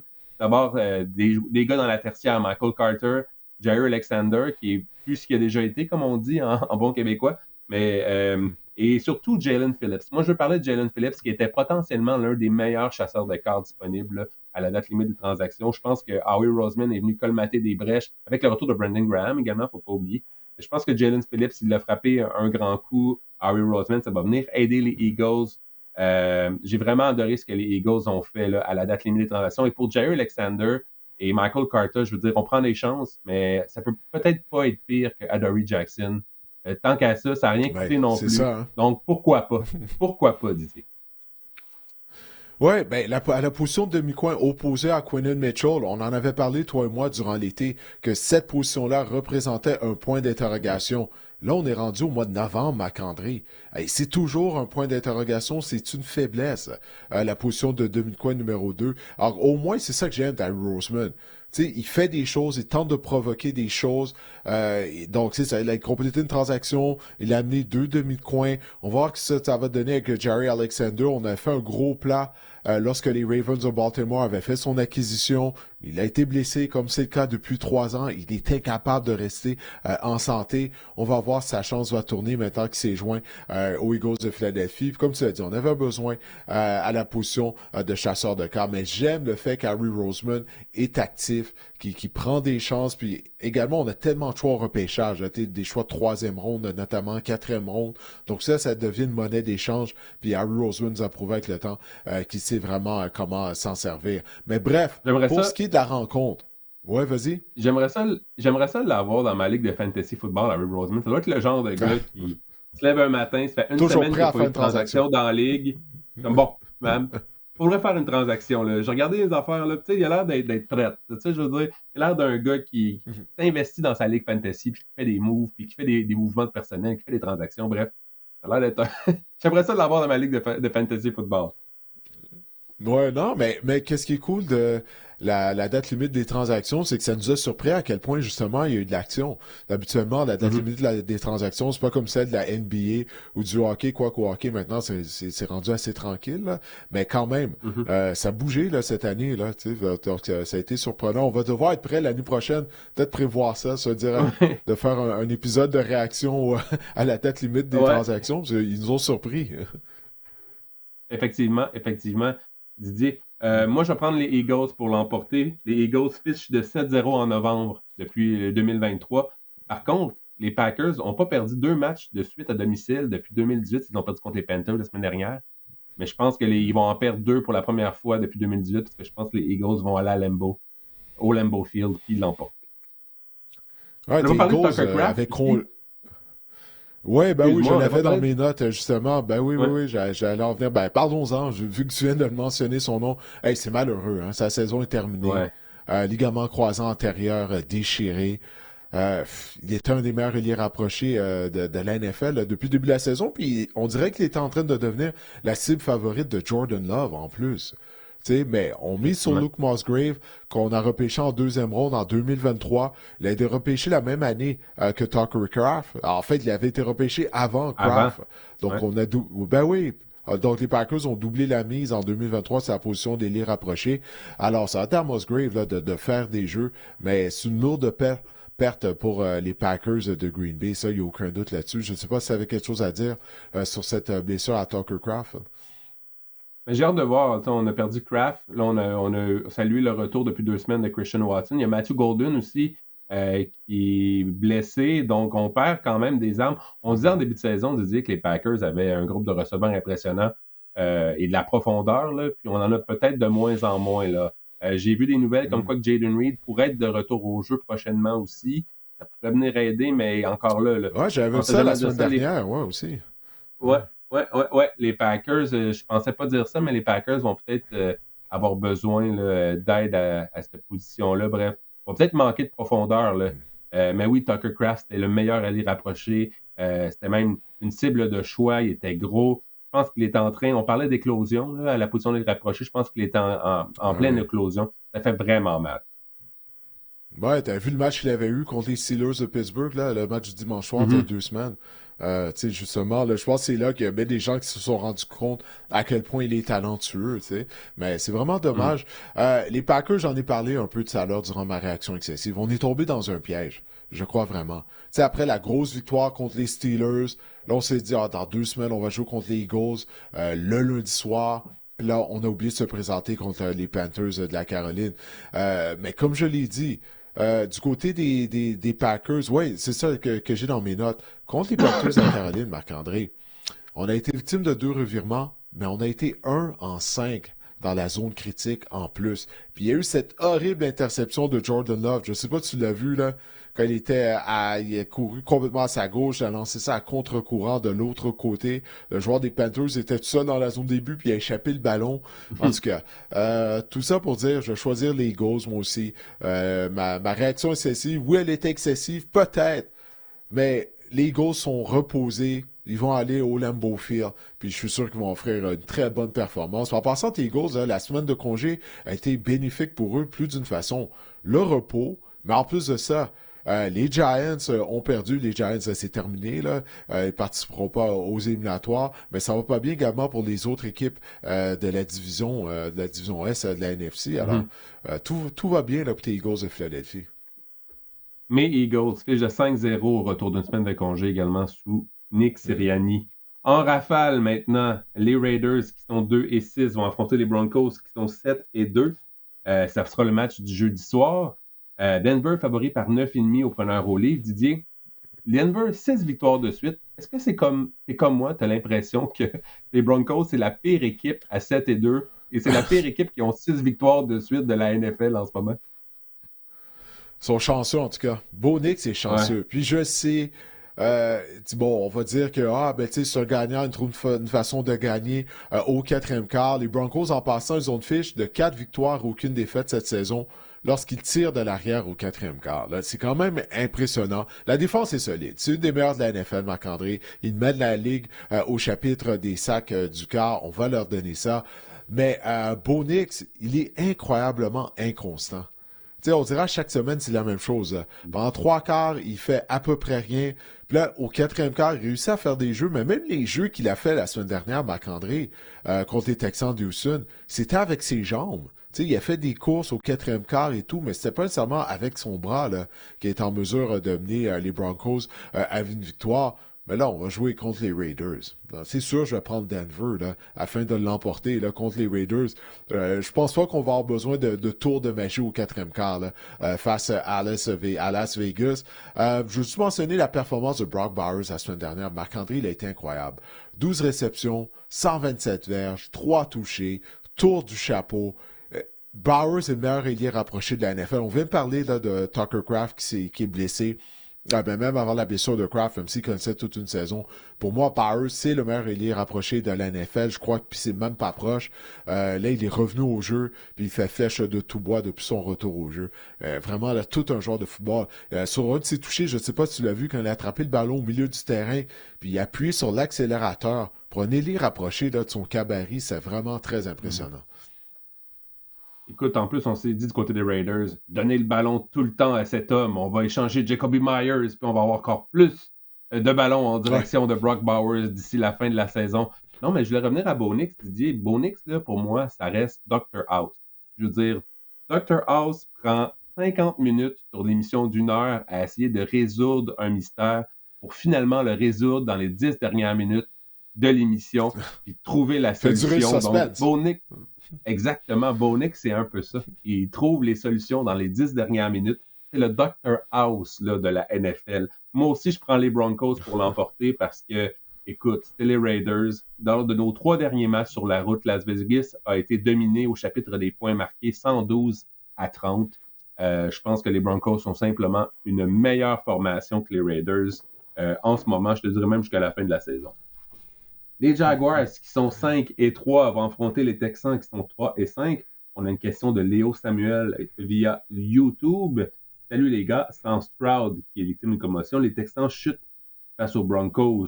Combien de matchs va-t-il rater? Davis Mills peut-il tenir le coup et amener les Texans en éliminatoire? Je suis vraiment déçu de leur saison à date. Merci pour l'excellente émission. Donc, Davis Mills, peut-il aider les Texans à entrer en éliminatoire? Moi, j'en doute. Toi, qu'est-ce que tu en penses? J'en doute aussi, Marc-André. J'y crois pas, en fait. J'en doute pas. Je n'y crois pas. Merci, Léo, pour ta question. Mais non, j'y crois pas. Parce que là, bon, là, c'est confirmé. On a confirmé aujourd'hui.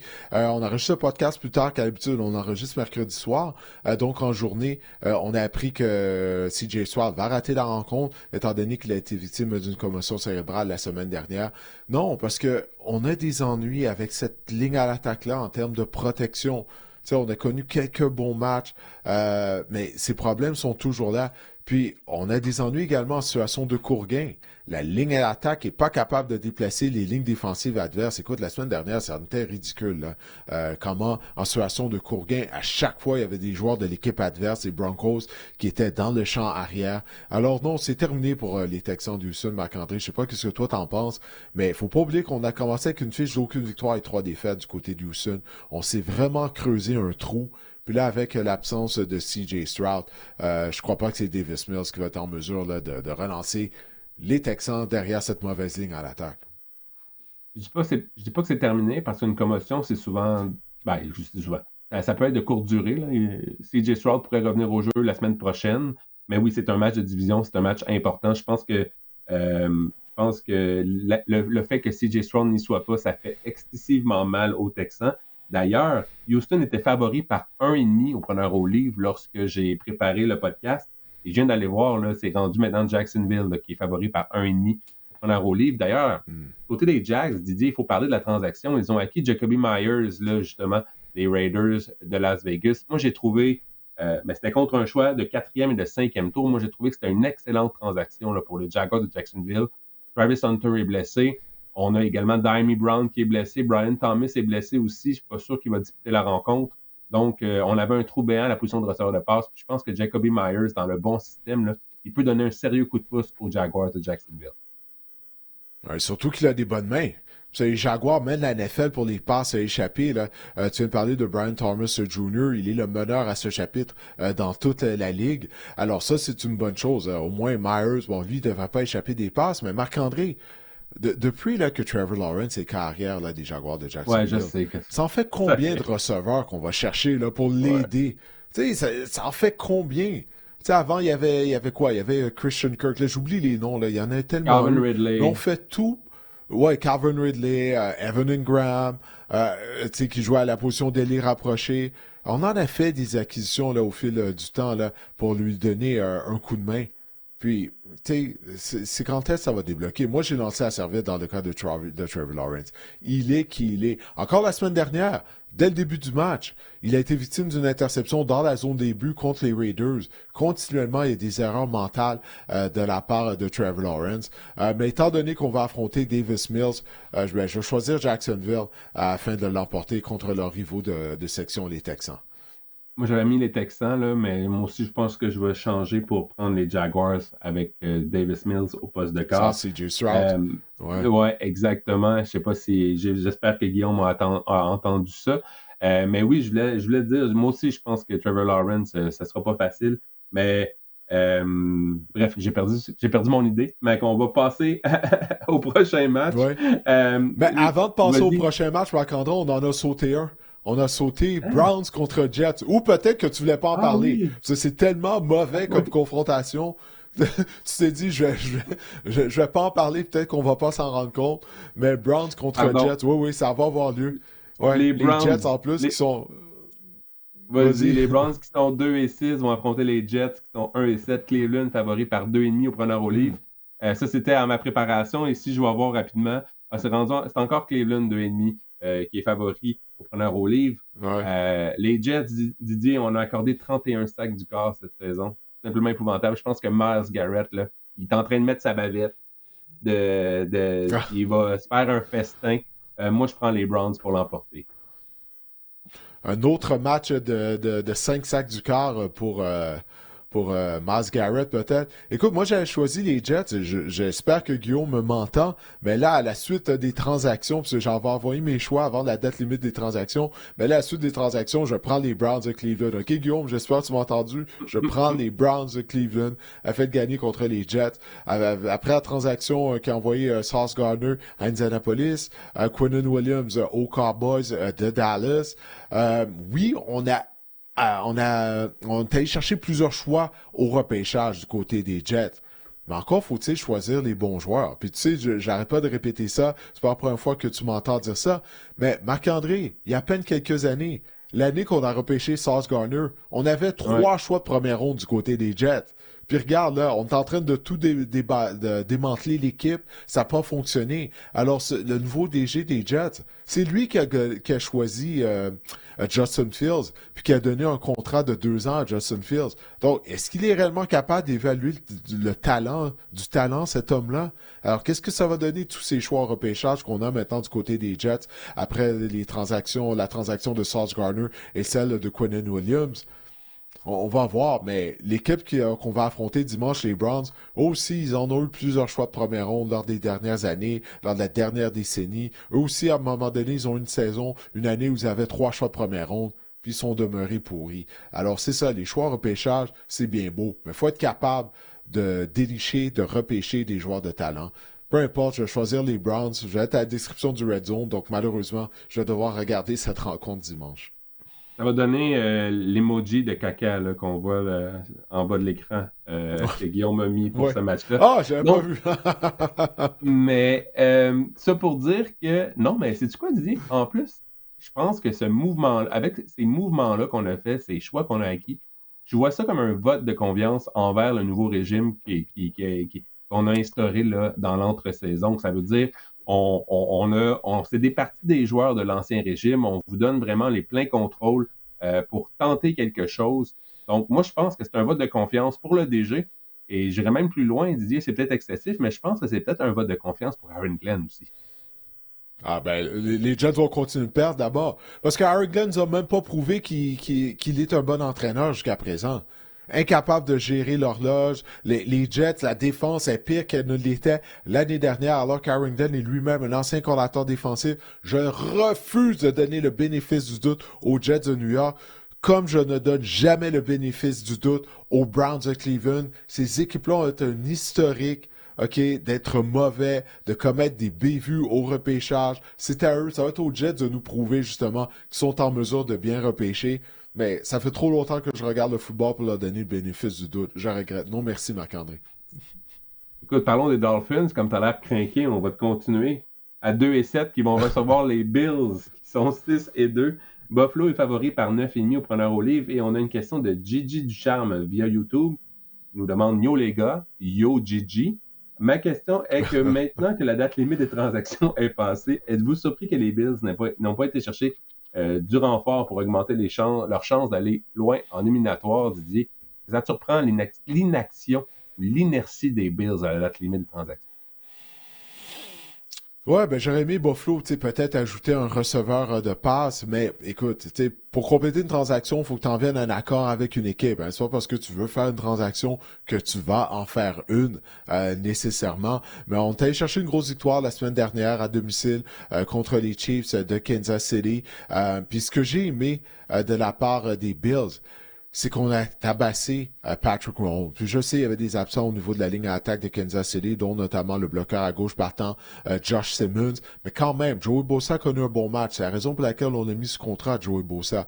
Et on a frappé Mahomes 15 fois. Alors ça augure mal pour Tua Tagovailoa, là, je crois. Là. Si la défense des Bills est capable de générer de la pression régulièrement sur les carrières adverses, on va voir si Buffalo peut faire ça lors d'une deuxième rencontre consécutive. Les Dolphins, eux, ils ont congédié leur DG, hein, Chris Greer.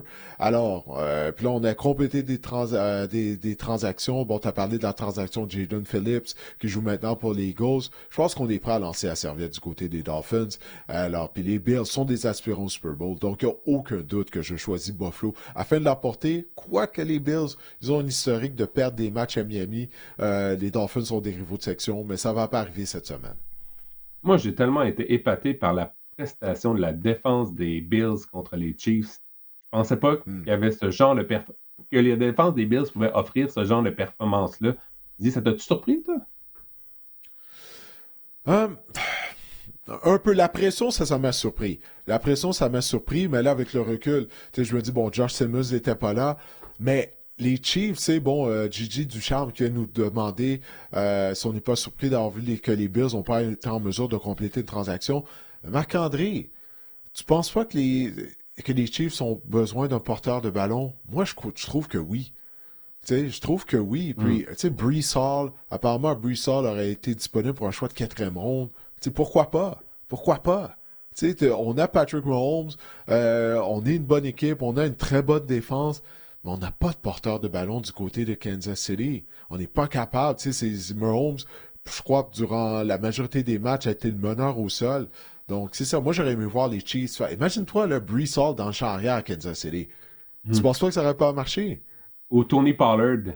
C'est un autre joueur qui ouais, Tony Pollard, oui. Ouais. Ben ça aurait été beau. Ça aurait été beau.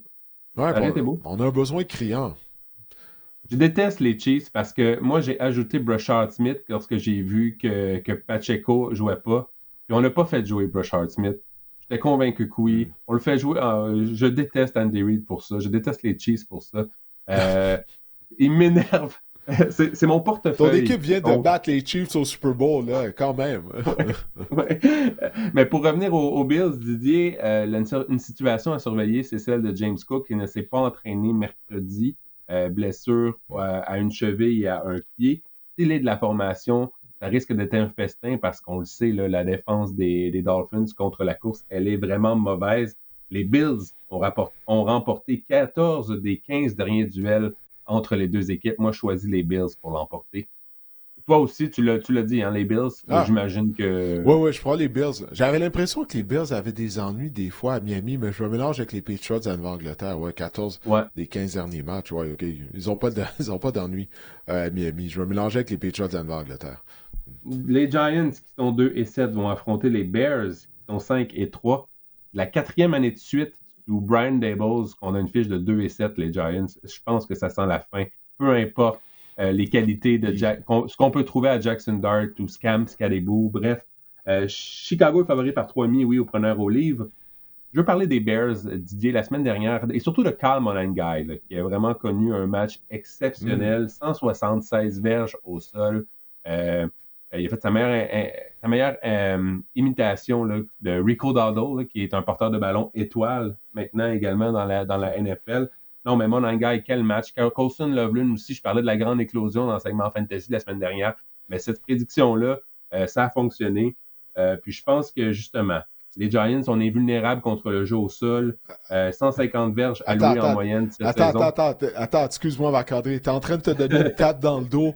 On va avoir recommandé de faire jouer les joueurs des Bears contre la pire défense de l'histoire de la NFL, celle des Bengals de Cincinnati. C'est ça que tu es en train de te faire. Tu es en train de te féliciter pour ça. Tu vas de bonnes recommandations, là, mais je m'excuse, celle-là était facile. Et je ne dis surtout pas que j'avais conseillé aux gens d'asseoir également T. Higgins. Ça, j'en parle pas, par exemple. Ça, c'est sûr que je reviens pas là-dessus. Moi puis mes idées. Non. Mais ça pour dire... Non. Oui, vas-y, Didier. Non, vas-y, je t'écoute. Juste pour dire la défense des Giants, on a eu de la difficulté contre le jeu au sol. Plus de 150 verges allouées en moyenne cette saison. En fait, on a de la difficulté en défense tout court. On a accordé 105 points lors des 3 derniers matchs. Rien ne va plus pour les Giants. Que ce soit DeAndre Swift ou Kyle Monangai, je pense que le jeu au sol des Bears, on a trouvé quelque chose depuis la semaine de congé. Je pense que les Bears vont l'emporter. Souviens-toi, la semaine dernière, je t'avais fait rire lorsque j'avais dit que la défense des Bears est secrètement mauvaise. Parce qu'on provoque des revirements, mais lorsqu'on ne provoque pas de revirements, on accorde une tonne de verges. Ça a été ça, là. Ça a été ça la semaine dernière. 495 verges d'attaque pour les Bengals de Cincinnati. Mais la défense des Bears a provoqué 3 revirements, puis c'est ça qui a fait la différence, c'est ça qui leur a permis de l'emporter. Choisi les Bears afin de gagner contre les Giants. Parce que, c'est ça, là, les Giants, on commence à manquer de ressources. Puis là aussi, on peut voir qu'est-ce qui s'en vient au mois de janvier. Il va sûrement avoir des changements majeurs du côté de New York. Les Saints, qui sont 1-8, vont affronter les Panthers, qui sont 5-4. Oui. Les Panthers pourraient, avec une victoire, là, avoir une fiche de 6-4 et de 2 matchs au-dessus de 500. On commence peut-être à penser à participer aux éliminatoires du côté des Panthers. La Caroline est favori par 5,5 au preneur au livre. Moi, je vais te parler de Rico Dowdle, qui va potentiellement connaître un autre match. On a vraiment fait un changement à la position de porteur de ballon. On a vu Rico Dowdle lors du dernier match qui a pris l'ascendant là, sur Chuba Hubbard. Je pense que juste à l'œil, là, ça se voyait que Rico Dowdle, je ne sais pas qu'est-ce qu'il a mangé cette année, là, mais il est vraiment plus explosif. Je pense qu'il vient de connaître 3 matchs de plus de 100 verges à ses 5 derniers, puis je pense que ça va se poursuivre contre une défense médiocre contre le jeu au sol. Je pense que les Panthers vont l'emporter. 130 verges, les 2 touchés la semaine dernière pour Rico Dowdle au Lambeau Field à Green Bay. On a trouvé notre recette, Marc-André, du côté des Panthers à Caroline. C'est simple.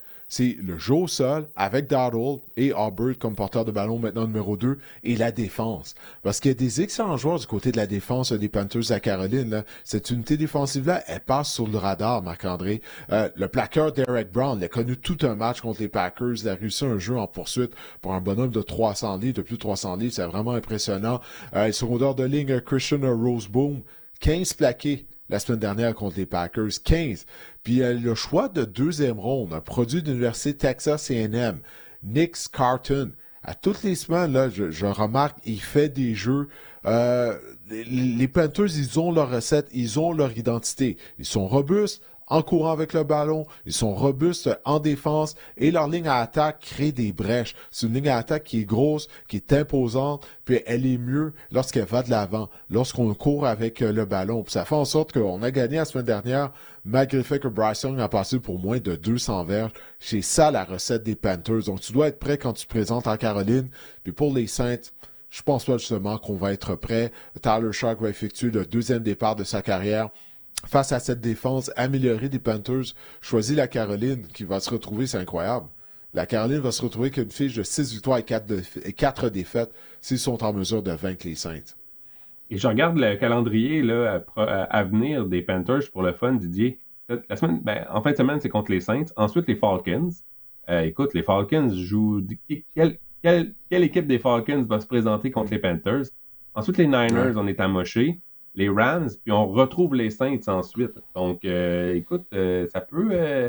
on est quoi, 5-4? Je peux les voir à 8-9 victoires faciles là, d'ici la fin de la saison. Ça serait toute une surprise, ça, c'est sûr, dans la NFL. Vraiment. Les Cardinals, qui ont une fiche de 3-5, vont affronter des Seahawks qui sont 6-2. Les Seahawks, oui, sont favoris par 6,5 au preneur au livre. Ici, on commence par l'équipe qui est visiteur, celle des Cardinals.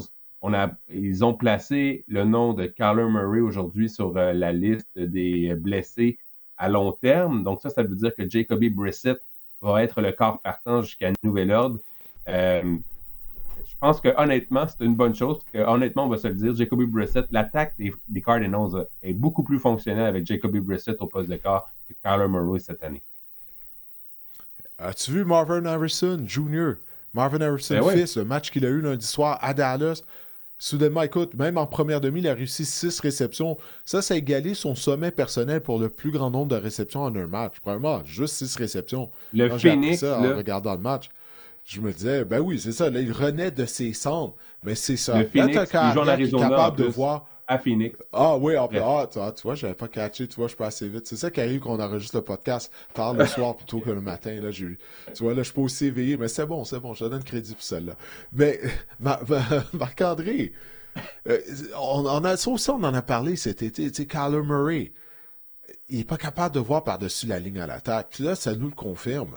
Avec Jacoby Brissett, l'attaque fonctionne beaucoup mieux. Soudainement, Marvin Harrison est productif, mais pas juste ça, même Trey McBride, qui est déjà productif lorsque Kyler Murray joue, mais son nombre de touchés est en augmentation maintenant avec Jacoby Brissett. Donc, il n'y a aucun doute, là, ça confirme la petite taille de Kyler Murray. Ça joue contre lui. Puis lorsqu'on regarde les statistiques des matchs débutés cette saison, ben regarde-moi, c'est un avantage là, du côté de Jacoby Brissett. Il a été victime de moins d'interceptions. La moyenne de verges par passe complétée est plus élevée à 7,7. Puis regarde, la plus grosse différence au niveau du salaire. L'attaque est meilleure avec Brissett qui a seulement un salaire de 5,3 millions cette année comparativement à 43,3 millions pour Kyler Murray. Alors là, comme tu l'as dit, son nom a été placé sur la liste des blessés. Ben, je me demande, est-ce qu'il a peut-être pas déjà joué son dernier match en uniforme des Cardinals? Il y a une passe, là, je me souviens de Jacoby Brissett, un moment donné, je crois que c'était au 3e quart, là, lors du dernier match contre les Cowboys. La pochette s'est comme refermée sur lui. Tu dis, Kyler Murray, dans cette situation-là, il aurait clairement sorti de la pochette, essayé d'improviser. Ça aurait peut-être probablement pas fonctionné. Ça aurait été un peu n'importe quoi. Jacoby Brissett, il est resté dans la pochette, puis il a complété une longue passe. Je pense que c'était à Michael Wilson. C'est Oui, ça la oui. différence. Au début de la deuxième demi, là, je pense. Exactement.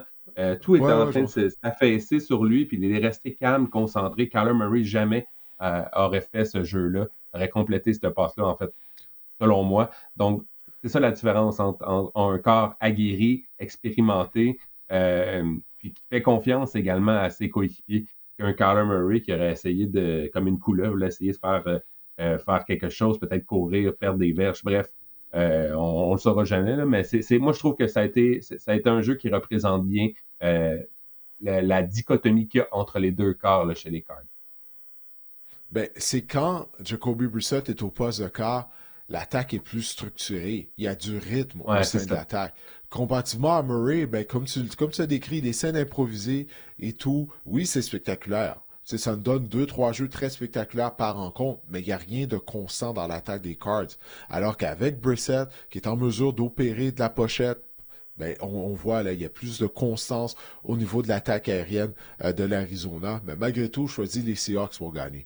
Parce que les Seahawks, il faut qu'on en parle. La performance qu'ils ont eue. Dimanche soir dernier, 4 passes de toucher pour Sam Darnold. Il a eu quoi, seulement 3 passes incomplètes durant la rencontre. 16 en première demi et 4 passes de toucher. Hey. Pour 282 verges en première demi. Oui, je sais. Toute une performance. JSN, Jackson Smith-Njigba, un autre fort match de sa part. Puis là, on est allé chercher du renfort du côté des Seahawks. On a fait l'acquisition de Rashid Shaheed des Saints à Nouvelle-Orléans. C'est un marchand de vitesse. Alors ça, c'est une menace verticale. Ça va donner encore plus d'espace, je crois, à Marc-André, pour Smith-Njigba. Étant donné qu'il va attaquer les eaux profondes. Et Shaheed, il a besoin seulement de 2-3 jeux par match. Réussir 2-3 jeux par match pour avoir un impact. C'est un joueur qui peut réussir une réception de 50 verges à tout moment. Il faut le respecter du côté de la défense. J'aime cette acquisition pour les Seahawks. D'ailleurs, lorsque j'ai fait l'état des forces Power Ranking cette semaine du podcast, j'ai mis les Seahawks en première position, puis je me sens bien de le faire. Ils jouent vraiment bien, puis on n'a même pas parlé de la défense également, là, qui est dominante par moment.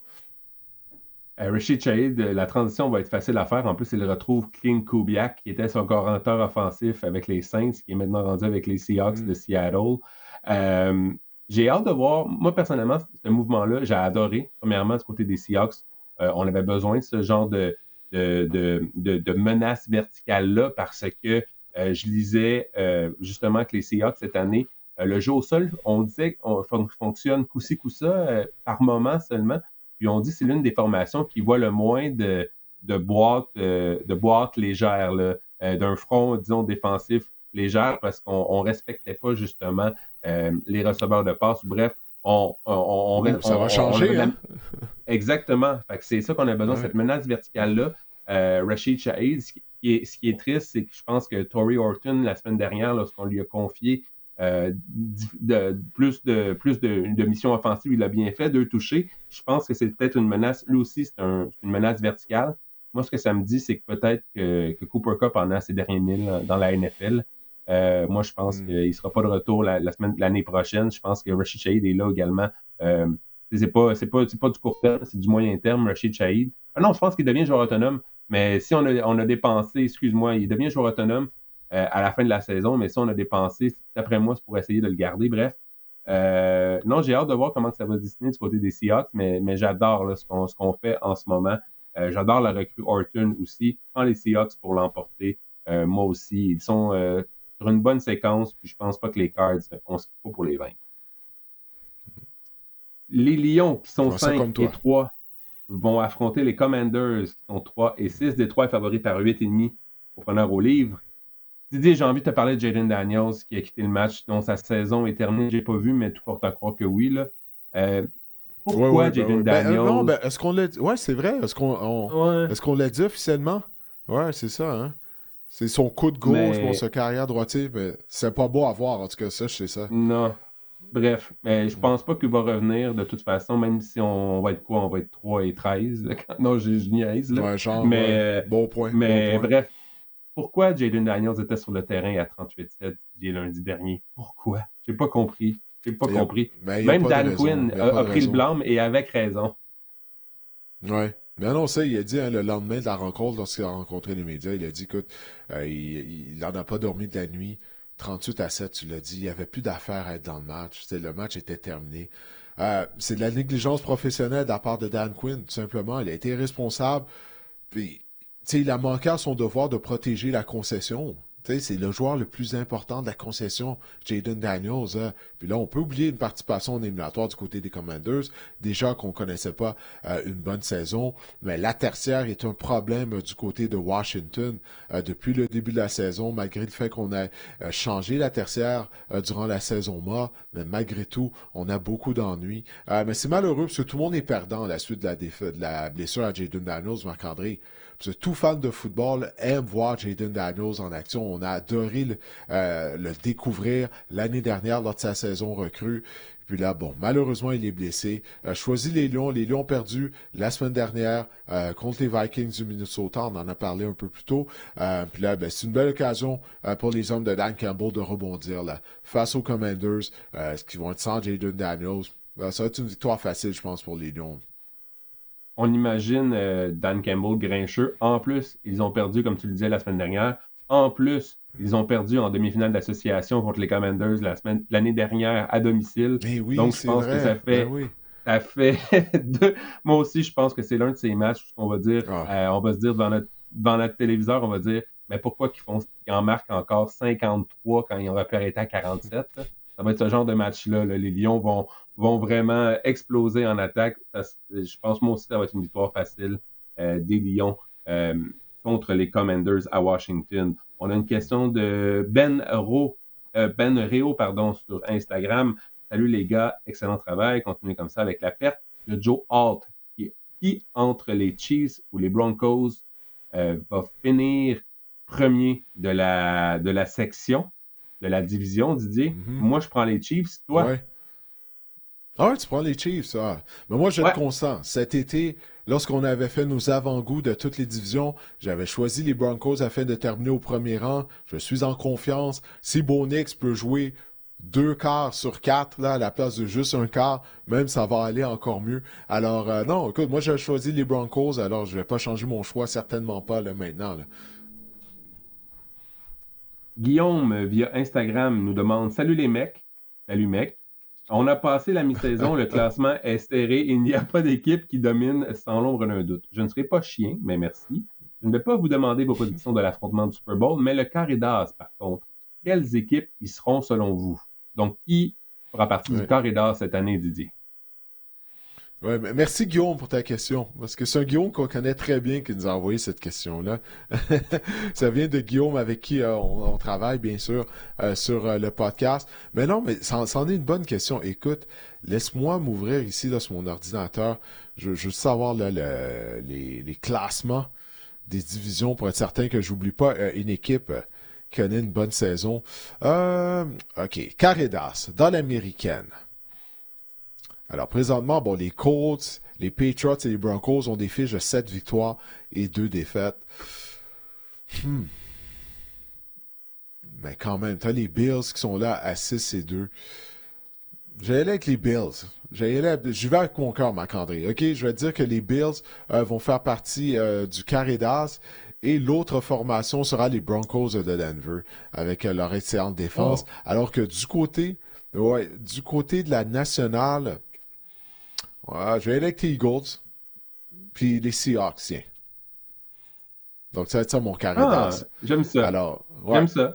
T'aimes ça? J'aime ça. Ouais. OK. Toi? Moi, je vais prendre Lyon, Eagles, encore une fois.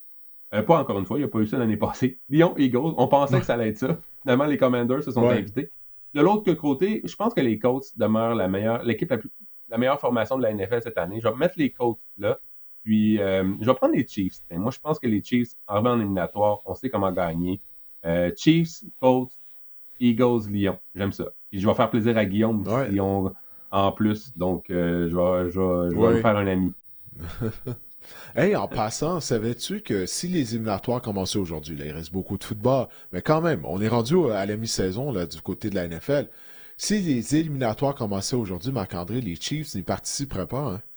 Parce que les Jaguars détiennent le bris d'égalité sur eux. Souviens-toi, lors d'un match du lundi soir, Jacksonville avait gagné. Ouais, les Chiefs seraient pas en éliminatoire présentement, là, si ça commençait. Là. Ils sont au 8e rang de l'association américaine. Alors, bon, du côté de Kansas City, c'est pour ça que je te dis, j'aurais aimé ça les voir faire l'acquisition de porteurs de ballon. Donc, j'en ferai ma réaction excessive la semaine prochaine. Les Chiefs ont participé au Corridors. C'est déjà écrit, je vais pouvoir faire ça cette semaine. Parlons en terminant peut-être des 2 transactions des Cowboys de Dallas qui ont acquis Quinnen Williams, entre autres, puis Logan Wilson. Surtout Williams, là, qui est vraiment l'acquisition d'envergure du côté des Cowboys. Didier, qu'est-ce que tu en as pensé? C'est étrange quand même. Moi, je pense que ça a été une transaction émotive, un peu de Jerry Jones. Mais toi, qu'est-ce que ça dit, cette transaction-là? On n'a pas lancé la serviette pour cette saison? À 3-5-1? Ouais, ben c'est ça. Ma première réaction, c'est exactement ce que tu viens de dire. Je me disais, bon, ça y est, Jerry, la saison est terminée, puis là, il essaie de faire un coup d'éclat, surtout que les Cowboys ont vraiment mal paru lundi soir là, contre les Cardinals de l'Arizona, tu sais. Mais je me dis, OK, Quinnen Williams, c'est pas un joueur qui est âgé, c'est un joueur qui peut t'aider pour l'année prochaine aussi. Alors, c'est-tu qu'on s'est dit, ben là, on va commencer en fonction de l'année prochaine, déjà, en faisant cette acquisition-là. Mais c'est bizarre. C'est bizarre. Il n'y a pas d'autre façon de le dire. Tu l'as dit, c'est un peu étrange comme transaction du côté des Cowboys. On va pas se mettre à bien jouer assez bien pour participer aux éliminatoires. Donc, je sais pas qu'est-ce que Jerry est en train de faire. Sérieusement, la seule explication logique, c'est qu'on fait cette transaction pour l'année prochaine. T'sais, on avait besoin de s'améliorer contre le jeu au sol, mais on a besoin de s'améliorer partout du côté de la défense. Au niveau des 3 niveaux, ça en arrache. Non, écoute, je la comprends pas. Bref, là, tu vois, là, je suis encore consterné par cette transaction du côté des Cowboys de Dallas. Puis Logan Wilson n'était même plus assez bon pour être partant sur la pire unité défensive de la NFL, celle des Bengals. Alors, je crois pas qu'il va donner un coup de pouce nécessairement à la défense des Cowboys. Et on a payé un choix de première, choix de deuxième ronde, là, entre autres, pour acquérir Quinnen Williams. Mais semble que ce serait des choses, des acquis que je conserverais si je veux améliorer une défense via un repêchage futur. Mais bon, ça, c'est vraiment une autre question. Avec des joueurs qui vont te coûter moins cher en plus que Quinnen Williams en termes de salaire, c'est vrai que ça n'a pas de sens. Plus que j'y pense, ça fait pas de sens. Ben, regarde, c'est Jerry. On n'a rien gagné depuis 1995. Hein.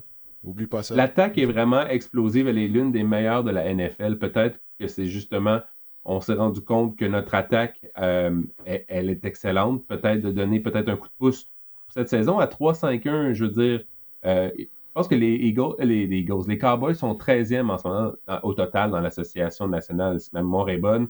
Donc, on doit vraiment... on doit passer plusieurs équipes au classement.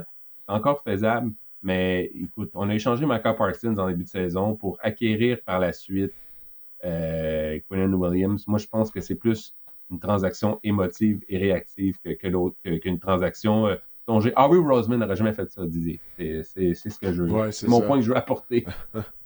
C'est ça. Et comme je t'ai dit tout à l'heure, ça a été une méchante bonne semaine pour les Eagles. Ils ont eu congé. Toutes les équipes de la division ont perdu. Jaden Daniels s'est blessé. Alors, les Eagles, ça va être la première fois, en près de 20 ans, je crois, qu'une équipe remporte 2 titres de championnat consécutifs du côté de la section S de la nationale. Si je me trompe pas, il me semble que ça fait une vingtaine d'années que c'était pas arrivé. Bref, ils ont le vent dans les voiles. Écoute, on va jeter un coup d'œil au tableau du pool de nos prédictions de la semaine dernière. J'ai hâte de voir quel est mon résultat. Je n'avais pas regardé. Je sais que j'avais été audacieux. J'avais choisi les Bengals pour gagner. Ils n'ont pas gagné.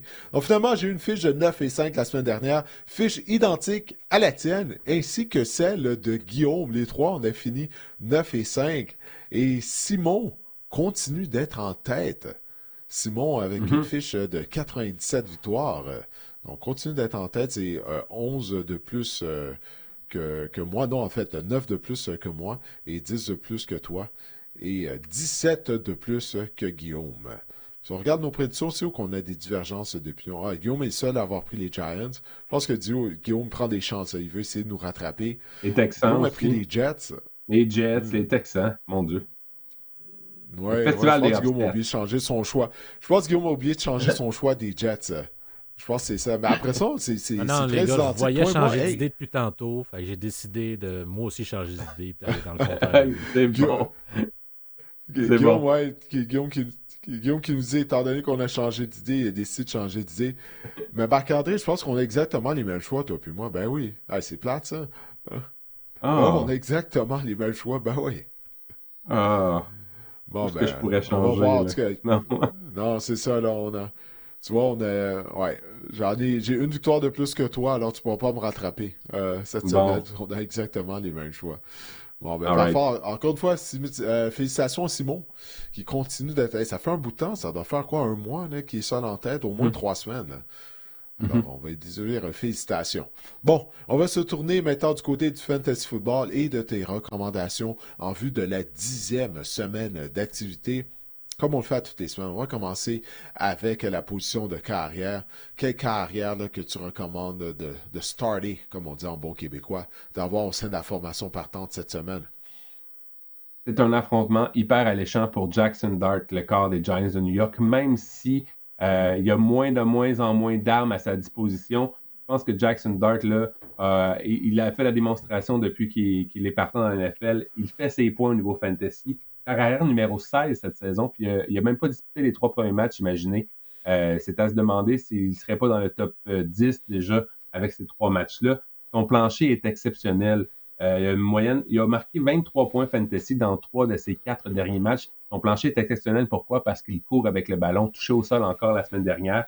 Top 12 à la position de carrière dans 5 de ses 6 derniers matchs. Donc, constant également, plancher et constant, c'est ce qu'on veut voir. Et lors de la semaine numéro 10, il affronte les Bears, la défense qui est secrètement mauvaise des Bears de Chicago. Chicago a accordé le 5e plus haut total de points au quart adverse cette saison. Pour vous donner une idée, Joe Flacco a lancé pour 470 verges la semaine dernière. Donc, je pense que Jackson Dart, là, c'est un excellent joueur à insérer dans votre formation. Moi, je l'insère dans ma formation. J'ai Patrick Mahomes en bail en congé dans un pool. J'ai Dak Prescott en congé dans un autre. C'est Jackson Dart qui est mon quart cette semaine. Donc, je vais vivre avec Jackson Dart. C'est haut et c'est bas cette semaine. Ben, c'est vraiment pas une mauvaise solution que tu as là, avec tes carrières en semaine de congé, étant donné la confrontation, comme tu viens de le dire. Maintenant, tu crois que Trevor Lawrence, il faut le clou au banc malgré le fait qu'il va miser sur Jacoby Myers? C'est quand même bien en ce moment, Trevor Lawrence. Plus de 17 points fantasy dans 4 matchs de suite. Sauf que la semaine passée, Didier, il y a regarde-moi sa photo là, qu'on a choisie. Ben oui, c'est photo de la semaine passée, Didier, il n'y a aucune passe de toucher Trevor Lawrence, mais il a terminé avec 22 points fantasy. Il a récolté 2 touches au sol. C'est ça qui a été vraiment payant dans son cas. Lors de la semaine numéro 10, il affronte les Texans, les Texans sont l'une des meilleures défenses du circuit. Lors de la semaine numéro 3 contre ces mêmes Texans, il avait obtenu seulement 8,8 points fantasy. Donc, on peut s'attendre à ce que la production soit similaire parce que Houston ont accordé le moins de points fantasy au quart adverse cette saison.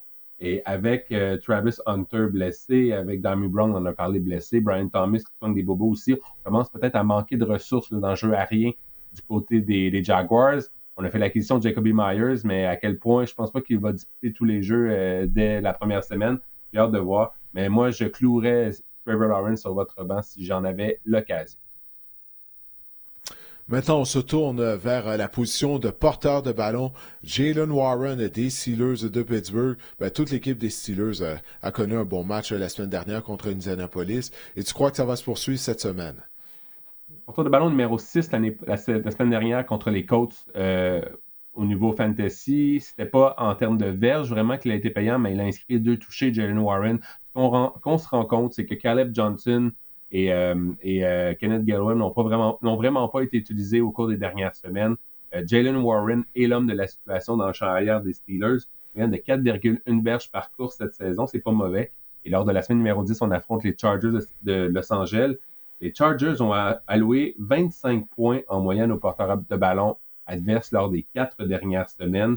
Ils ont également accordé 7 touchés au sol depuis la semaine numéro 5. C'est un sommet dans la NFL. Je pense que Jaylen Warren pourrait voir ou entrer dans la zone début encore une fois cette semaine. Je pense qu'il est un excellent porteur de ballon numéro 2 d'une formation fantasy.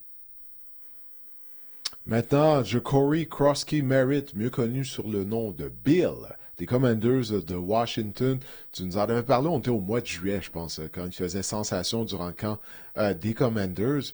Mais là, un peu moins, il a été moins productif là, après avoir connu quelques bons matchs. Ouais, je pense que Bill, c'était un cas de vendre là, lorsqu'il était, peut-être après la semaine numéro 3-4, lorsqu'il était au sommet, où il avait connu des bonnes semaines fantasy. Parce que depuis, c'est vraiment difficile. Moins de 6 points fantasy à ces 4 derniers matchs, c'est vraiment pas facile. Et maintenant, là, ça s'en vient vraiment un calvaire du côté des Commanders, avec l'absence de Daniels, avec l'absence de McLaurin, avec Deebo Samuel qui soigne des blessures. Bref, l'attaque des Commanders, là, moi, j'entrevois rien de bon d'ici la fin de la saison. Et en absence de Jaden Daniels, Ja'Cory Krosky-Merritt vient de 32 verges au sol seulement. Et lors de la semaine numéro 3, on affronte les Lions. Les Lions ont accordé le 3e plus bas total de points au porteur de ballon adverse, en moyenne 16 par match au porteur de ballon adverse. Donc, Ja'Cory Krosky-Merritt pour moi. Et tous les Commanders, si vous voulez mon avis, sont à laisser sur votre banc cette semaine. Et je vous dirais même, ça ne sera pas très payant là, jusqu'à... n'ayez pas de grosses attentes, je vais dire ça comme ça, ou tempérez vos attentes d'ici la fin de la saison. Là. Ouais, une saison décevante du côté des Commanders. Avant le début de la saison, on se dit est-ce que est-ce que Jaden Daniels va subir la guigne de la 2e année? Ben là, la réponse, on l'a eu, hein, c'est oui, malheureusement, en raison de cette blessure à un coude. Maintenant, on va se tourner à la position de porteur de ballon. Quentin Johnston, il avait bien commencé l'année, il y a un petit passage à vide, puis là, il s'est remis en marche. Je parle bien sûr du receveur des Chargers de Los Angeles. Il y a 2 semaines, on s'en souvient, contre les Vikings, il avait obtenu aucun catch, aucune réception, nada, rien pantoute. Puis là, il a rebondi la semaine dernière, 15,4 points fantasy. La semaine dernière, il avait inscrit un touché également. Ça a mieux été pour lui. Par contre, lors de la semaine numéro 10, on affronte les Steelers. Les Steelers, Didier, ont accordé en moyenne 41 points aux receveurs adverses cette saison. Un sommet au niveau fantasy. Les Steelers ont également accordé le plus de verges par la passe dans la NFL. C'est un sommet également. Donc, je pense que c'est un affrontement favorable. Encore une fois, je sais que les Steelers ont bien fait la semaine dernière contre les Colts, mais on a laissé des receveurs là, avoir du succès. Je pense notamment à Alec Pierce, là, qui a connu un match de plus de 100 verges. On a beaucoup de bouches à nourrir du côté des Chargers. On dirait qu'on a l'impression que c'est un acteur différent à chaque semaine. La semaine dernière, c'était Johnston, ça a moins bien été pour Lan McConkey. Il y a toujours un Ronde Gadsden qui est en train d'éclore. On a Keenan Allen. Mais je pense que si j'avais un receveur quand même, deux ou 3 à choisir, là, Quentin Johnston, il y a un affrontement favorable contre les Steelers. Je l'insère dans ma formation. Maintenant, receveur de passe, Alec Pierce des Colts d'Indianapolis qui connaît une belle saison, mais tu ne crois pas que ça vaut la peine de l'avoir dans la formation cette semaine? 115 verges la semaine dernière à Alec Pierce, c'était vraiment excellent. En fait, le problème, c'est que ça a un peu surpris tout le monde parce que Josh Downs était de retour au jeu. Et avant ce match-là, Alec Pierce avait une moyenne de 23 verges de gain lorsque Josh Downs était dans la formation des Colts. Le problème que la semaine dernière, c'est que 115 verges, c'est bien beau, mais il ne faut pas oublier que Daniel Jones a lancé 50 passes, a tenté 50 passes. Ça, c'est un sommet pour lui. Cette saison également, Daniel Jones, ça n'arrivera pas tout le temps. Lors de la semaine numéro 10, on affronte les Falcons, qui sont une véritable passoire là, contre le jeu au sol. Donc, ce que j'essaie de vous dire, c'est que je pense que ce sera une semaine signée Jonathan Taylor. Donc, je pense que le jeu aérien pourrait être moins efficace chez les Colts. Atlanta, 2e plus bas total de verges alloué par la passe. En plus, on excelle contre la passe. On est pourri contre la course. Je pense qu'on va mettre l'accent sur Jonathan Taylor, comme je le disais. Et je pense que Alec Pierce pourrait connaître une semaine décevante. Les ailiers rapprochés maintenant, Dalton Schultz, ça fait longtemps, là, lui, là, qui n'a pas été recommandé de le faire jouer.